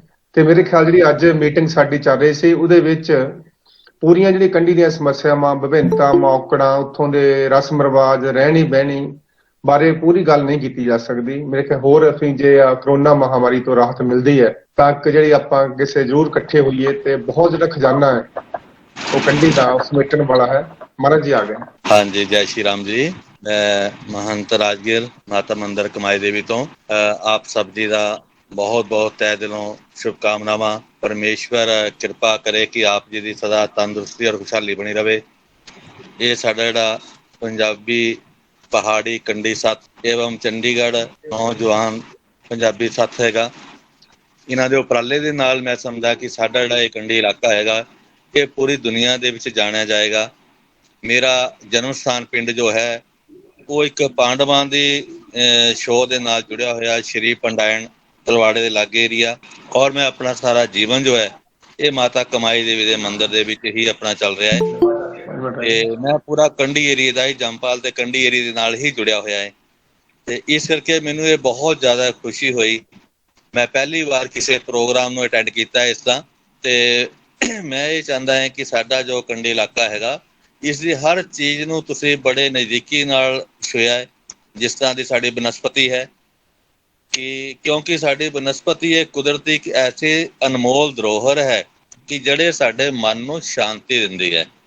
ਜਦੋਂ ਵੀ ਅਸੀਂ ਆਪਣਿਆਂ ਘਰਾਂ ਤੋਂ ਬਾਹਰ ਨਿਕਲਦੇ ਹਾਂ ਤੇ ਪੰਛੀਆਂ ਦੀ ਆਵਾਜ਼ ਔਰ ਸਾਡੀ ਬਨਸਪਤੀ ਦੀ ਖੁਸ਼ਬੂ ਉਹ ਇੰਨੀ ਪਿਆਰੀ ਲੱਗਦੀ ਹੈ ਕਿ ਉਹ ਜਿਹੜੀ ਵੀ ਸਾਡੇ ਟੈਨਸ਼ਨ ਹੋਵੇ ਦਿਮਾਗ ਤੇ, ਮਨ ਤੇ ਕੋਈ ਬੋਝ ਹੁੰਦਾ ਹੈ, ਤੇ ਜਦੋਂ ਕਿਤੇ ਬਹਿ ਕੇ ਆਰਾਮ ਨਾਲ ਉਹ ਠੰਡੀ ਹਵਾ ਔਰ ਉਹਨਾਂ ਪੰਛੀਆਂ ਦੀ ਕੋਲਾਹਲ ਸੁਣਦੇ ਹੈ ਤੇ ਬੜਾ ਹੀ ਇੱਕ ਆਨੰਦਦਾਇਕ ਉਹ ਨਜ਼ਾਰਾ ਮਿਲਦਾ ਹੈ। ਇਸ ਤਰ੍ਹਾਂ ਮਹਿਸੂਸ ਹੁੰਦਾ ਹੈ ਕਿ ਕੁਦਰਤ ਜਿਹੜੀ ਆ ਉਹ ਬਿਲਕੁਲ ਸਾਡੇ ਸਾਹਮਣੇ ਹੈ ਤੇ ਉਹਨੂੰ ਬਚਾਉਣ ਵਾਸਤੇ ਅਸੀਂ ਕਈ ਤਰ੍ਹਾਂ ਪ੍ਰਕਾਰ ਦੇ ਉਪਰਾਲੇ ਕੋਸ਼ਿਸ਼ ਕਰੀਦੀ ਹੈ ਕਿ ਵੱਧ ਤੋਂ ਵੱਧ ਪੇੜ ਲਗਾਈਏ ਅਸੀਂ, ਤਾਂ ਜੋ ਸਾਨੂੰ ਇਹ ਮਹਾਮਾਰੀਆਂ ਜੋ ਇਸ ਵੇਲੇ ਪੂਰੇ ਵਰਲਡ ਦੇ ਵਿੱਚ ਫੈਲ ਰਹੀਆਂ, ਇਹ ਆਕਸੀਜਨ ਜਿੰਨੀ ਜ਼ਿਆਦਾ ਮਿਲੇਗੀ ਇਨਸਾਨ ਨਾਲ ਤੰਦਰੁਸਤ ਰਹੇਗਾ। ਅਸੀਂ ਕੁਦਰਤ ਦੇ ਨਾਲ ਜੁੜੀਏ, ਉਸ ਪਰਮਾਤਮਾ ਨੇ ਜੋ ਸਾਨੂੰ ਇਹ ਅਨਮੋਲ ਧਰੋਹਰ ਦਿੱਤੀ ਹੈ, ਬਖਸ਼ੀ ਹੈ, ਅਸੀਂ ਉਹਨੂੰ ਬਚਾਉਣ ਦੀ ਵੀ ਕੋਸ਼ਿਸ਼ ਕਰੀਏ। ਤੇ ਮੈਂ ਸਮਝਦਾ ਹਾਂ ਕਿ ਜੋ ਤੁਸੀਂ ਇਸ ਕੰਢੀ ਏਰੀਏ ਦੇ ਬਾਰੇ, ਇਸ ਦੀ ਜੋ ਸਾਡੀ ਮਾਂ ਬੋਲੀ ਹੈ, ਸਾਡੇ ਪੇੜ ਪੌਦੇ ਹਨ, ਸਾਡੇ ਇੱਕ ਹੋਰ ਖਾਸੀਅਤ ਹੈ ਇਸ ਕੰਢੀ ਏਰੀਏ ਦੀ, ਜਿਹਦੇ ਨਾਲ ਨਾਲ ਲੱਗਦੇ ਹੁੰਦੇ ਹੋਏ ਦੋ ਬਹੁਤ ਹੀ ਅੱਛੇ ਔਰ ਵਿਸ਼ਾਲ ਦਰਿਆ ਵਹਿੰਦੇ। ਬਿਆਸ ਦਰਿਆ ਹੈ, ਇੱਕ ਢੋਲਵੈ ਜਨੌੜੀ ਦਾ ਦਰਿਆ ਹੈ, ਵਿਚਕਾਰ ਦੇ ਗੱਭਿਆ ਪਹਾੜੀ ਏਰੀਆ ਹੈ ਔਰ ਉਹ ਇੰਨਾ ਅੱਛਾ ਇੱਕ ਦ੍ਰਿਸ਼ ਬਣਦਾ ਹੈ। ਜੇ ਕਿਤੇ ਸਰਕਾਰਾਂ ਇੱਕ ਛੋਟਾ ਜਿਹਾ ਉਪਰਾਲਾ ਕਰਨ ਤਾਂ ਜੋ ਸਾਡੇ ਇਹਦੇ ਵਿੱਚ ਪਰਮੇਸ਼ਵਰ ਦਾ ਦਿੱਤਾ ਹੋਇਆ ਅਨਮੋਲ ਖਜ਼ਾਨਾ ਹੈ, ਦੇਵ ਸਥਾਨ ਬਹੁਤ ਹੈ, ਜਿਹੜੇ ਕਿ ਮੈਂ ਸਮਝਦਾ ਕਿ ਪਠਾਨਕੋਟ ਤੋਂ ਲੈ ਕੇ ਮੁਕਤੇਸ਼ਵਰ ਧਾਮ, ਉੱਥੋਂ ਦੇ ਦਸੂਆ ਜੋ ਇੱਕ ਰਾਜਾ ਵਿਰਾਟ ਦੀ ਨਗਰੀ ਹੈ, ਉਹ ਵਿਰਾਟ ਦੇ ਉੱਥੇ ਯਾਦਾਂ ਜੁੜੀਆਂ ਹੋਈਆਂ, ਪਾਂਡਵਾਂ ਦੀਆਂ ਯਾਦਾਂ ਜੁੜੀਆਂ ਹੋਈਆਂ, ਤੇ ਉੱਥੋਂ ਲੈ ਕੇ ਅਸੀਂ ਅੱਗੇ ਵਧੀਏ ਤੇ ਗਗਨਜੀਤ ਦਾ ਟਿੱਲਾ ਹੈਗਾ ਹੈ, ਉਸ ਤੋਂ ਅੱਗੇ ਆਈਏ ਅਸੀਂ ਤੇ ਰਾਮਪੁਰ ਵਸਦਾ ਹੈ, ਤੇ ਮਾਂ ਕਾਮਾਕਸ਼ੀ ਦੇਵੀ ਦਾ ਜੋ ਇੱਕ ਮੰਦਿਰ ਹੈ, ਇਸ ਦੇ ਪਾਸ ਬਹੁਤ ਹੀ ਇੱਕ ਨੇਕ ਸੰਤ ਮਹਾਫੱਕਰ ਹੋਇਆ ਬਾਬਾ ਦਿਆਲੂ ਜੀ, ਉਹਨਾਂ ਦਾ ਸਥਾਨ ਬਹੁਤ ਹੀ ਪਿਆਰਾ ਬਣਿਆ ਹੋਇਆ ਹੈ।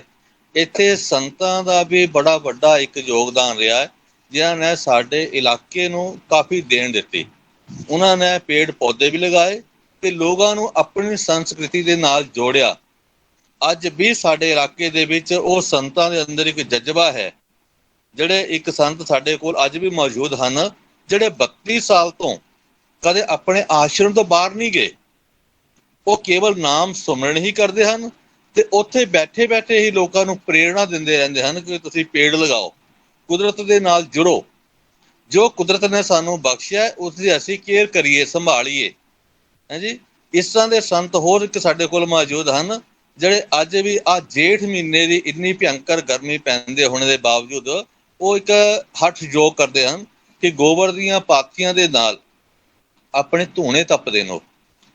ਉਹਨਾਂ ਨੂੰ ਵੀ ਲਗਭਗ 40 ਸਾਲ ਹੋਣ ਲੱਗੇ ਹੈ ਕਿ ਉਹਨਾਂ ਨੇ ਇੱਕ ਜਗ੍ਹਾ ਆਪਣਾ ਡੇਰਾ ਬਣਾ ਕੇ ਤੇ ਉਹਦੀ ਪਰੰਪਰਾ ਚਲਾਈ ਹੋਈ ਹੈ, ਕਿਉਂਕਿ ਸਾਡਾ ਇਹ ਏਰੀਆ ਦੇਵ ਭੂਮੀ ਨਾਲ ਜੁੜਿਆ ਹੋਇਆ ਹੈ। ਔਰ ਮੈਂ ਸਮਝਦਾ ਕਿ ਸਾਡੇ ਇੰਨਾ ਜ਼ਿਆਦਾ ਕਮਾਈ ਦੇ ਲਾਗੇ ਇੱਕ ਲੱਭਰ ਭਾਰੀ ਪਿੰਡ ਪੈਂਦਾ ਹੈ, ਜਿੱਥੇ ਪਾਂਡਵਾਂ ਨੇ ਤੀਰ ਮਾਰ ਕੇ ਪਾਣੀ ਨਿਕਾਲਿਆ, ਇਸ਼ਨਾਨ ਕੀਤਾ। ਅੱਜ ਵੀ ਉਹਦਾ ਪਿੰਡ ਜੋ ਕਾਫੀ ਪਿੰਡਾਂ ਨੂੰ ਪਾਣੀ ਪੀਣ ਵਾਸਤੇ ਉਪਲਬਧ ਹੈ। ਸਰਕਾਰ ਨੇ ਉਪਰਾਲਾ ਕੀਤਾ ਕਿ ਉਹ ਵਾਟਰ ਸਪਲਾਈ ਨੂੰ ਲੈ ਕੇ ਤੇ ਉਹ ਪਾਣੀ ਜਿਹੜਾ ਹੈ ਕਾਫੀ ਪਿੰਡਾਂ ਨੂੰ ਜਾ ਰਿਹਾ। ਉਸ ਦੇ ਨਾਲ ਜਿੱਥੇ ਪਾਂਡਵਾਂ ਨੇ ਆਪਣੇ ਸ਼ਸਤਰ ਛੁਪਾਏ, ਉਹ ਇੱਕ ਬੜਾ ਹੀ ਰਮਣੀਕ ਏਰੀਆ ਹੈ। ਉਸ ਤੋਂ ਅੱਗੇ ਸਾਡਾ ਇੱਕ ਰਾਮ ਟਟਵਾਲੀ ਪਿੰਡ ਪੈਂਦਾ ਹੈ, ਉੱਥੇ ਇੱਕ ਠਾਕੁਰ ਦੁਆਰਾ ਹੈ, ਜਿਹੜਾ ਕਿ ਮਹਾਰਾਜਾ ਰਣਜੀਤ ਸਿੰਘ ਦੇ ਟਾਈਮ ਤੇ ਇੰਨੀ ਅੱਛੀ ਉੱਥੇ ਚਿੱਤਰਕਾਰੀ ਕੀਤੀ ਹੋਈ ਹੈ ਕਿ ਉਹਦੇ ਲਈ ਪੁਰਾਤੱਤਵ ਵਿਭਾਗ ਨਾਲ ਸੰਪਰਕ ਕਰਕੇ ਉਹਨਾਂ ਲੋਕਾਂ ਨੇ ਕਾਫੀ ਕੋਸ਼ਿਸ਼ ਕੀਤੀ ਤੇ ਉਹਨਾਂ ਨੇ ਉਹਨੂੰ ਸੰਭਾਲਣ ਦਾ ਆਸ਼ਵਾਸਨ ਦਿੱਤਾ, ਪਰ ਉਹ ਕੰਮ ਹਜੇ ਤੱਕ ਵੀ ਕੰਪਲੀਟ ਨਹੀਂ ਹੋ ਪਾਇਆ।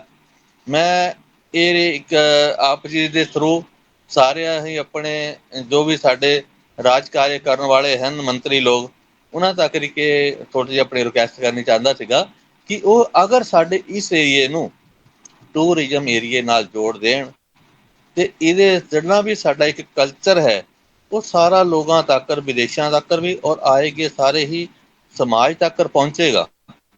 ਕਿਉਂਕਿ ਸਾਡੇ ਏਰੀਏ ਦੇ ਵਿੱਚ ਜਿਹੜੇ ਬਾਹਰੋਂ ਲੋਕੀ ਆਉਂਦੇ ਆ, ਉਹਨਾਂ ਨੂੰ ਬਹੁਤ ਹੀ ਮਨ ਦੀ ਸ਼ਾਂਤੀ ਤੇ ਸਰੀਰ ਦੀ ਤੰਦਰੁਸਤੀ ਉਪਲਬਧ ਹੁੰਦੀ ਹੈ। ਜਦੋਂ ਵਿਚਰਦੇ ਹਾਂ ਅਸੀਂ ਪੈਦਲ ਤੁਰਨਾ ਕਰਨਾ, ਤੇ ਸਾਡੇ ਪਿੰਡਾਂ ਪਹਾੜਾਂ ਦੇ ਵਿੱਚ ਛੋਟੇ ਛੋਟੇ ਪੱਥਰ, ਐਸੀ ਜਗ੍ਹਾ ਰਸਤੇ ਹੈਗੇ ਜਿੱਥੇ ਸਾਡੇ ਪੂਰੀ ਬੋਡੀ ਦਾ ਸਰੀਰ ਦਾ ਭਾਰ ਪੈਂਦਾ, ਉਹ ਚੱਲਦੇ ਆ ਤੇ ਉਹਦੇ ਨਾਲ ਸਾਡਾ ਸੰਤੁਲਨ ਜਿਹੜਾ ਹੈ ਸਰੀਰ ਦਾ ਉਹ ਸੰਤੁਲਨ ਬਣਦਾ ਹੈ ਤੇ ਆਕਸੀਜਨ ਬੜੀ ਵਧੀਆ ਮਿਲਦੀ ਹੈ।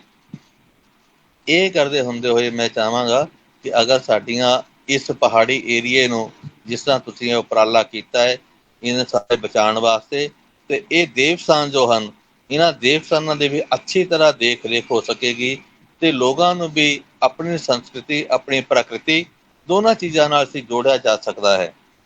ਤੇ ਮੈਂ ਬਹੁਤ ਬਹੁਤ ਧੰਨਵਾਦ ਕਰਦਾ ਹਾਂ ਆਪ ਜੀ ਦਾ ਸਭ ਦਾ, ਔਰ ਬਹੁਤ ਬਹੁਤ ਸ਼ੁਭਕਾਮਨਾਵਾਂ ਕਰਦਾ ਹਾਂ ਕਿ ਪਰਮਾਤਮਾ ਆਪ ਸਭ ਨੂੰ ਸੁੱਖ ਸ਼ਾਂਤੀ ਔਰ ਸਮਰਿੱਧੀ ਨਾਲ ਭਰਪੂਰ ਕਰੇ ਔਰ ਇਹ ਸਤਮਾਰਗ ਤੇ ਚਲਾਏ ਰੱਖੇ ਜੋ ਤੁਸੀਂ ਇਹ ਉਪਰਾਲਾ ਕਰ ਰਹੇ ਹੋ।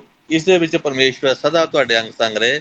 ਮੈਂ ਸਾਰਿਆਂ ਹੀ ਸੰਗਤਾਂ ਨੂੰ ਬਹੁਤ ਬਹੁਤ ਧੰਨਵਾਦ, ਬਹੁਤ ਬਹੁਤ ਸ਼ੁਕਰੀਆ ਕਰਦਾ ਹਾਂ ਜੀ। ਬਹੁਤ ਬਹੁਤ ਸ਼ੁਕਰੀਆ ਮਹਾਰਾਜ ਜੀ। ਆਸ ਹੈ ਕਿ ਤੁਹਾਡਾ ਆਸ਼ੀਰਵਾਦ ਤੇ ਅਗਵਾਈ ਹਮੇਸ਼ਾ ਬਣੀ ਰਹੇਗੀ। ਮੇਰੀ ਇਹ ਕਿ ਪਰਮੇਸ਼ਵਰ ਸਦਾ ਹੀ ਤੁਹਾਨੂੰ ਖੁਸ਼ੀਆਂ ਭਰਿਆ ਰੱਖੇ। ਸ਼ੁਕਰੀਆ, ਬਹੁਤ ਬਹੁਤ ਮਿਹਰਬਾਨੀ ਜੀ। ਤੇ ਡਾਕਟਰ ਸਾਹਿਬ ਜੀ ਅੱਗੇ, ਡਾਕਟਰ ਧਰਮਪਾਲ ਸਾਹਿਬ ਜੀ ਅੱਗੇ ਹੁਣ ਬੇਨਤੀ ਹੈ ਕਿ ਆਪਾਂ ਅਗਲਾ ਕੀ ਹੁਕਮ ਹੈ ਜੀ। ਤੇ ਜੇ ਸੱਥ ਵੱਲੋਂ ਸਾਰਿਆਂ ਦਾ ਬਹੁਤ ਬਹੁਤ ਧੰਨਵਾਦ ਜੀ। ਆਸ ਹੈ ਕਿ ਜੇ ਕਰੋਨਾ ਮਹਾਮਾਰੀ ਤੋਂ ਰਾਹਤ ਮਿਲਦੀ ਤਾਂ ਆਪਾਂ ਇੱਕ ਵਾਰੀ ਇਕੱਠੇ ਹੋਈਏ ਤਾਂ ਕਿ ਹੋਰ ਜਿਹੜੀਆਂ ਵਿਚਾਰਾਂ ਕੰਢੀ ਸੰਬੰਧੀ ਅਸੀਂ ਕਰ ਸਕੀਏ। ਡਾਕਟਰ ਸਾਹਿਬ, ਵੈਸੇ ਜਗਤਾਰ ਦਿਓਲ ਜੀ ਨੇ ਆਪਣੇ ਵੱਲੋਂ ਜਿਹੜੇ ਵੀ ਸਾਥੀ ਸੱਜਣ ਸਾਡੇ ਨਾਲ ਜੁੜੇ ਨੇ ਉਹਨਾਂ ਸਾਰਿਆਂ ਦਾ ਧੰਨਵਾਦ ਕਰ ਦਿੱਤਾ ਹੈ। ਫਿਰ ਵੀ ਮੈਂ ਕੰਢੀ ਪਹਾੜੀ ਸੱਥ ਵੱਲੋਂ ਤੇ ਸਾਡੀ ਸੱਥ ਨਾਲ ਜਿੰਨੇ ਵੀ ਜੁੜੇ ਹੋਏ ਸਰਗਰਮ ਮੈਂਬਰ ਹਨ, ਚਾਹੇ ਮਾਸਟਰ ਬਲਵੰਤ ਜੀ ਹਨ, ਸੀਤਾ ਭੈਣ ਜੀ ਹਨ, ਪੂਜਨੀਕ ਪੁਸ਼ਪਾ ਦੇਵੀ ਜੀ ਹਨ, ਰਜਿੰਦਰ ਮਹਿਤਾ ਜੀ ਹਨ, ਔਰ ਵਿਸ਼ਾਲ ਧਰਵਾਲ ਜੀ ਹਨ, ਅਮਰੀਕ ਦਿਆਲ ਜੀ ਹਨ, ਆਦੋਵਾਨਾ ਜੀ ਹਨ, ਔਰ ਹਰਪ੍ਰੀਤ ਜੀ ਹਨ, ਗੁਰਪ੍ਰੀਤ ਜੀ ਹਨ। ਇਹਨਾਂ ਸਾਰਿਆਂ ਅਸੀਂ ਸਾਰੇ ਪਰਿਵਾਰ ਦੇ ਮੈਂਬਰ ਹੈਗੇ ਹਾਂ ਔਰ ਸਾਰਿਆਂ ਨੇ ਇਸ ਗੂਗਲ ਮੀਟ ਦੇ ਵਿੱਚ ਕੰਢੀ ਬਾਰੇ ਬਹੁਤ ਸਾਰੀਆਂ ਗੱਲਾਂ ਜਿਹੜੀਆਂ ਨੇ ਨਿੱਜੀ ਅਨੁਭਵਾਂ ਤੋਂ ਆਪਣੇ ਦਿਲੋਂ ਹੰਢਾਈਆਂ ਹੋਈਆਂ, ਸਾਰਿਆਂ ਨਾਲ ਸ਼ੇਅਰ ਕੀਤੀਆਂ। ਔਰ ਮੈਂ ਉਮੀਦ ਕਰਦਾ ਕਿ ਇਹ ਸਾਰੇ ਬਹੁਤ ਮਹੱਤਵਪੂਰਨ ਗੱਲਾਂ ਜਿਹੜੀਆਂ ਹੈ, ਜਿੱਥੇ ਪੰਜਾਬੀ ਸੱਥ ਦੁਨੀਆ ਦੇ 40 ਮੁਲਕਾਂ ਦੇ ਵਿੱਚ ਇਸ ਵੇਲੇ ਸੁਣਿਆ ਜਾ ਰਿਹਾ ਇਸ ਪ੍ਰੋਗਰਾਮ ਨੂੰ, ਸਾਡੇ ਵਿਚਾਰ, ਸਾਡੀਆਂ ਗੱਲਾਂ, ਸਾਡੇ ਨੁਕਤੇ ਜਿਹੜੇ ਆ ਇਸ ਇਲਾਕੇ ਦੇ ਨਾਲ ਜੁੜੀਆਂ ਹੋਈਆਂ ਜਿੰਨੇ ਵੀ ਗੱਲਾਂ ਹਨ ਉਹ ਉੱਥੇ ਪਹੁੰਚੀਆਂ ਹਨ। ਪੂਜਨੀਕ ਪੁਸ਼ਪਾ ਦੇਵੀ ਜੀ ਨੇ ਜਿਹੜੇ ਜਨਮ ਵੇਲੇ ਔਰ ਜਮਾਲੂ ਨੂੰ ਲਾਉਣ ਵੇਲੇ ਔਰ ਵਿਆਹ ਵੇਲੇ ਜਿਹੜੇ ਲੋਕ ਗੀਤ ਪੇਸ਼ ਕੀਤੇ ਨੇ, ਇਹ ਸ਼ਾਇਦ ਹੀ ਕਿਸੇ ਨੇ ਅੱਜ ਤੱਕ ਸੁਣੇ ਹੋਣ। ਅਗਲੀ ਪੀੜ੍ਹੀ ਤਾਂ ਬਿਲਕੁਲ ਹੀ ਨਹੀਂ ਜਾਣਦੀ ਇਹਨਾਂ ਬਾਰੇ।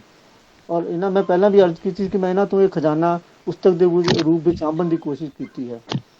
ਤੋ ਅਸੀਂ ਮਹਾਰਾਜ ਗੁਰੂ ਆਪਣੇ ਰਾਜਗੀਰ ਜੀ, ਇਹਨਾਂ ਦੀ ਅਗਵਾਈ ਵਿੱਚ, ਇਹਨਾਂ ਦੀ ਸਰਪ੍ਰਸਤੀ ਵਿੱਚ, ਇਹਨਾਂ ਦਾ ਇਤਨਾ ਮਿੱਠ ਬੋਲੜਾਪਨ, ਇਹਨਾਂ ਦਾ ਇੰਨਾ ਬਹੁਤ ਹੀ ਸੁਹਿਰਦਤਾ ਭਰਿਆ ਵਿਵਹਾਰ ਹੈ। ਤੇ ਇਹਨਾਂ ਸਾਰਿਆਂ ਦੀ ਅਗਵਾਈ ਲੈਂਦੇ ਹੋਏ ਅਸੀਂ ਜਗਤਾਰ ਦਿਓਲ ਜੀ ਔਰ ਉਹਨਾਂ ਦੇ ਸਾਥੀ ਨਾਲ ਜਿਹੜਾ ਹੈ ਸੰਪਰਕ ਜਾਰੀ ਰੱਖਾਂਗੇ ਔਰ ਕੋਸ਼ਿਸ਼ ਕਰਾਂਗੇ ਕਿ ਨੇੜੇ ਭਵਿੱਖ ਦੇ ਵਿੱਚ ਅਜਿਹੇ ਗੂਗਲ ਮੀਟ ਜਿਹੜੀਆਂ ਹੁੰਦੀਆਂ ਰਹਿਣ ਔਰ ਹੋਰ ਵੀ ਬਹੁਤ ਸਾਰੇ ਸਾਥੀ ਜਿਹੜੇ ਹੋਰ ਕੰਗਣੂ ਅਜੇ ਸਾਡੇ ਨਾਲ ਨਹੀਂ ਜੁੜੇ ਜਾਂ ਲੁਕੇ ਹੋਏ ਹਨ ਉਹ ਵੀ ਸਾਡੇ ਸਾਹਮਣੇ ਆਉਣ ਔਰ ਮੈਂ ਮਹਿਸੂਸ ਕੀਤਾ ਕਿ ਇਹ 1-2 ਦਿਨ ਦੇ ਵਿੱਚ ਜਦੋਂ ਦੇ ਅਸੀਂ ਇਹ WhatsApp ਦੇ ਉੱਪਰ Facebook ਦੇ ਉੱਪਰ ਜਦੋਂ ਅਸੀਂ ਇਹਦਾ ਪ੍ਰਚਾਰ ਬਾਰੇ ਪਾਇਆ ਤੇ ਮੇਰੇ ਕੋਲ ਕਿੰਨੇ ਹੀ ਫੋਨ ਸਾਥੀ ਦੇ ਆਏ ਹਨ ਜਿਹੜੇ ਕਿ ਸੁਣਨਾ ਚਾਹੁੰਦੇ ਸੀ ਇਸ ਪ੍ਰੋਗਰਾਮ ਨੂੰ, ਔਰ ਉਹਨਾਂ ਨੇ ਲਿੰਕ ਮੰਗਿਆ ਮੇਰੇ ਕੋਲੋਂ, ਔਰ ਉਹਨਾਂ ਨੇ ਇਹ ਵੀ ਹੁਣ ਕਿਹਾ ਕਿ ਤੁਸੀਂ ਜਲਦੀ ਤੋਂ ਜਲਦੀ ਅੱਗੇ ਵੀ ਪ੍ਰੋਗਰਾਮ ਜਿਹੜੇ ਜਾਰੀ ਰੱਖਣੇ। ਤਾਂ ਮੈਂ ਇਹ ਸਾਰਿਆਂ ਤੋਂ ਉਮੀਦ ਕਰਦਾ ਹੋਇਆ, ਸਾਰਿਆਂ ਨੂੰ ਬੇਨਤੀ ਕਰਦਾ ਹੋਇਆ ਕਿ ਅਸੀਂ ਮਤਲਬ ਜਿਹੜੇ ਹੈ ਨਾ ਕਿ ਬੜਾ ਫੇਮਸ ਸ਼ੇਰ ਹੈ ਕਿ ਮੈਂ ਤਾਂ ਅਕੇਲਾ ਹੀ ਚਲਾ ਥਾ ਜਾਨੀ ਬੇ ਮੰਜ਼ਿਲ ਮਗਰ ਲੋਕ ਮਿਲਤੇ ਗਏ ਕਾਰਵਾਂ ਬਣਤਾ ਗਿਆ। ਤਾਂ ਇਹ ਕਾਰਵਾਂ ਅਸੀਂ ਬਣਾਈ ਜਾਣਾ ਤੇ ਹੋਰ ਅੱਗੇ ਤੋਂ ਅੱਗੇ ਤੁਰੀ ਜਾਣਾ ਹੈ, ਹੋਰ ਸਾਥੀਆਂ ਨੂੰ ਨਾਲ ਜੋੜੀ ਜਾਵਾਂਗੇ। ਹੋਰ ਬਹੁਤ ਸਾਰੀਆਂ ਗੱਲਾਂ ਜਿਹੜੀਆਂ ਇਸ ਵੈਬੀਨਾਰ 'ਚ ਨਹੀਂ ਹੋ ਸਕੀਆਂ ਉਹ ਅਸੀਂ ਫੇਰ ਕਰਾਂਗੇ ਹੋਰ ਸਾਰੇ ਸਾਥੀਆਂ ਨੂੰ ਜੋੜ ਕੇ। ਤੇ ਤੁਹਾਡਾ ਸਾਰਿਆਂ ਦਾ ਆਸ਼ੀਰਵਾਦ ਔਰ ਸਾਡੇ ਸਾਰਿਆਂ ਦਾ ਬਹੁਤ ਬਹੁਤ ਧੰਨਵਾਦ ਕਰਦਾ ਹੋਇਆ ਇਸ ਉਮੀਦ ਨਾਲ ਕਿ ਅਸੀਂ ਫੇਰ ਛੇਤੀ ਮਿਲਾਂਗੇ। ਮਾਹੌਲ ਖੁਸ਼ਗਵਾਰ ਹੋਵੇਗਾ ਇਸ ਇੱਕ ਸਕਾਰਾਤਮਕ ਸੋਚ ਨਾਲ ਕਿ ਅਸੀਂ ਸਿਹਤ ਪੱਖੋਂ ਵੀ ਚੰਗੇ ਹੋਵਾਂਗੇ, ਸਾਡਾ ਸੱਭਿਆਚਾਰ ਵੀ ਵਧੀਆ ਹੋਏਗਾ, ਕੰਢੀ ਦੀ ਸਥਿਤੀ ਵੀ ਪਹਿਲੇ ਨਾਲੋਂ ਬਿਹਤਰ ਹੋਏਗੀ ਔਰ ਅਸੀਂ ਵੀ ਬਹੁਤ ਕੁਝ ਸੁਖਾਵਾਂ ਮਹਿਸੂਸ ਕਰਾਂਗੇ ਇਸ ਆਵਾਜ਼ ਦੇ ਨਾਲ। ਤੁਹਾਡਾ ਸਾਰਿਆਂ ਦਾ ਮੈਂ ਕੰਢੀ ਪਹਾੜੀ ਸੱਤ ਵੱਲੋਂ ਧੰਨਵਾਦ ਕਰਦਾ ਹਾਂ। ਤੁਹਾਡਾ ਬਹੁਤ ਬਹੁਤ ਸ਼ੁਕਰੀਆ, ਬਹੁਤ ਬਹੁਤ ਮਿਹਰਬਾਨੀ। ਬਹੁਤ ਬਹੁਤ ਸ਼ੁਕਰੀਆ ਜੀ, ਧੰਨਵਾਦ ਜੀ ਸਾਰਿਆਂ ਦਾ, ਬਹੁਤ ਬਹੁਤ ਸ਼ੁਕਰੀਆ।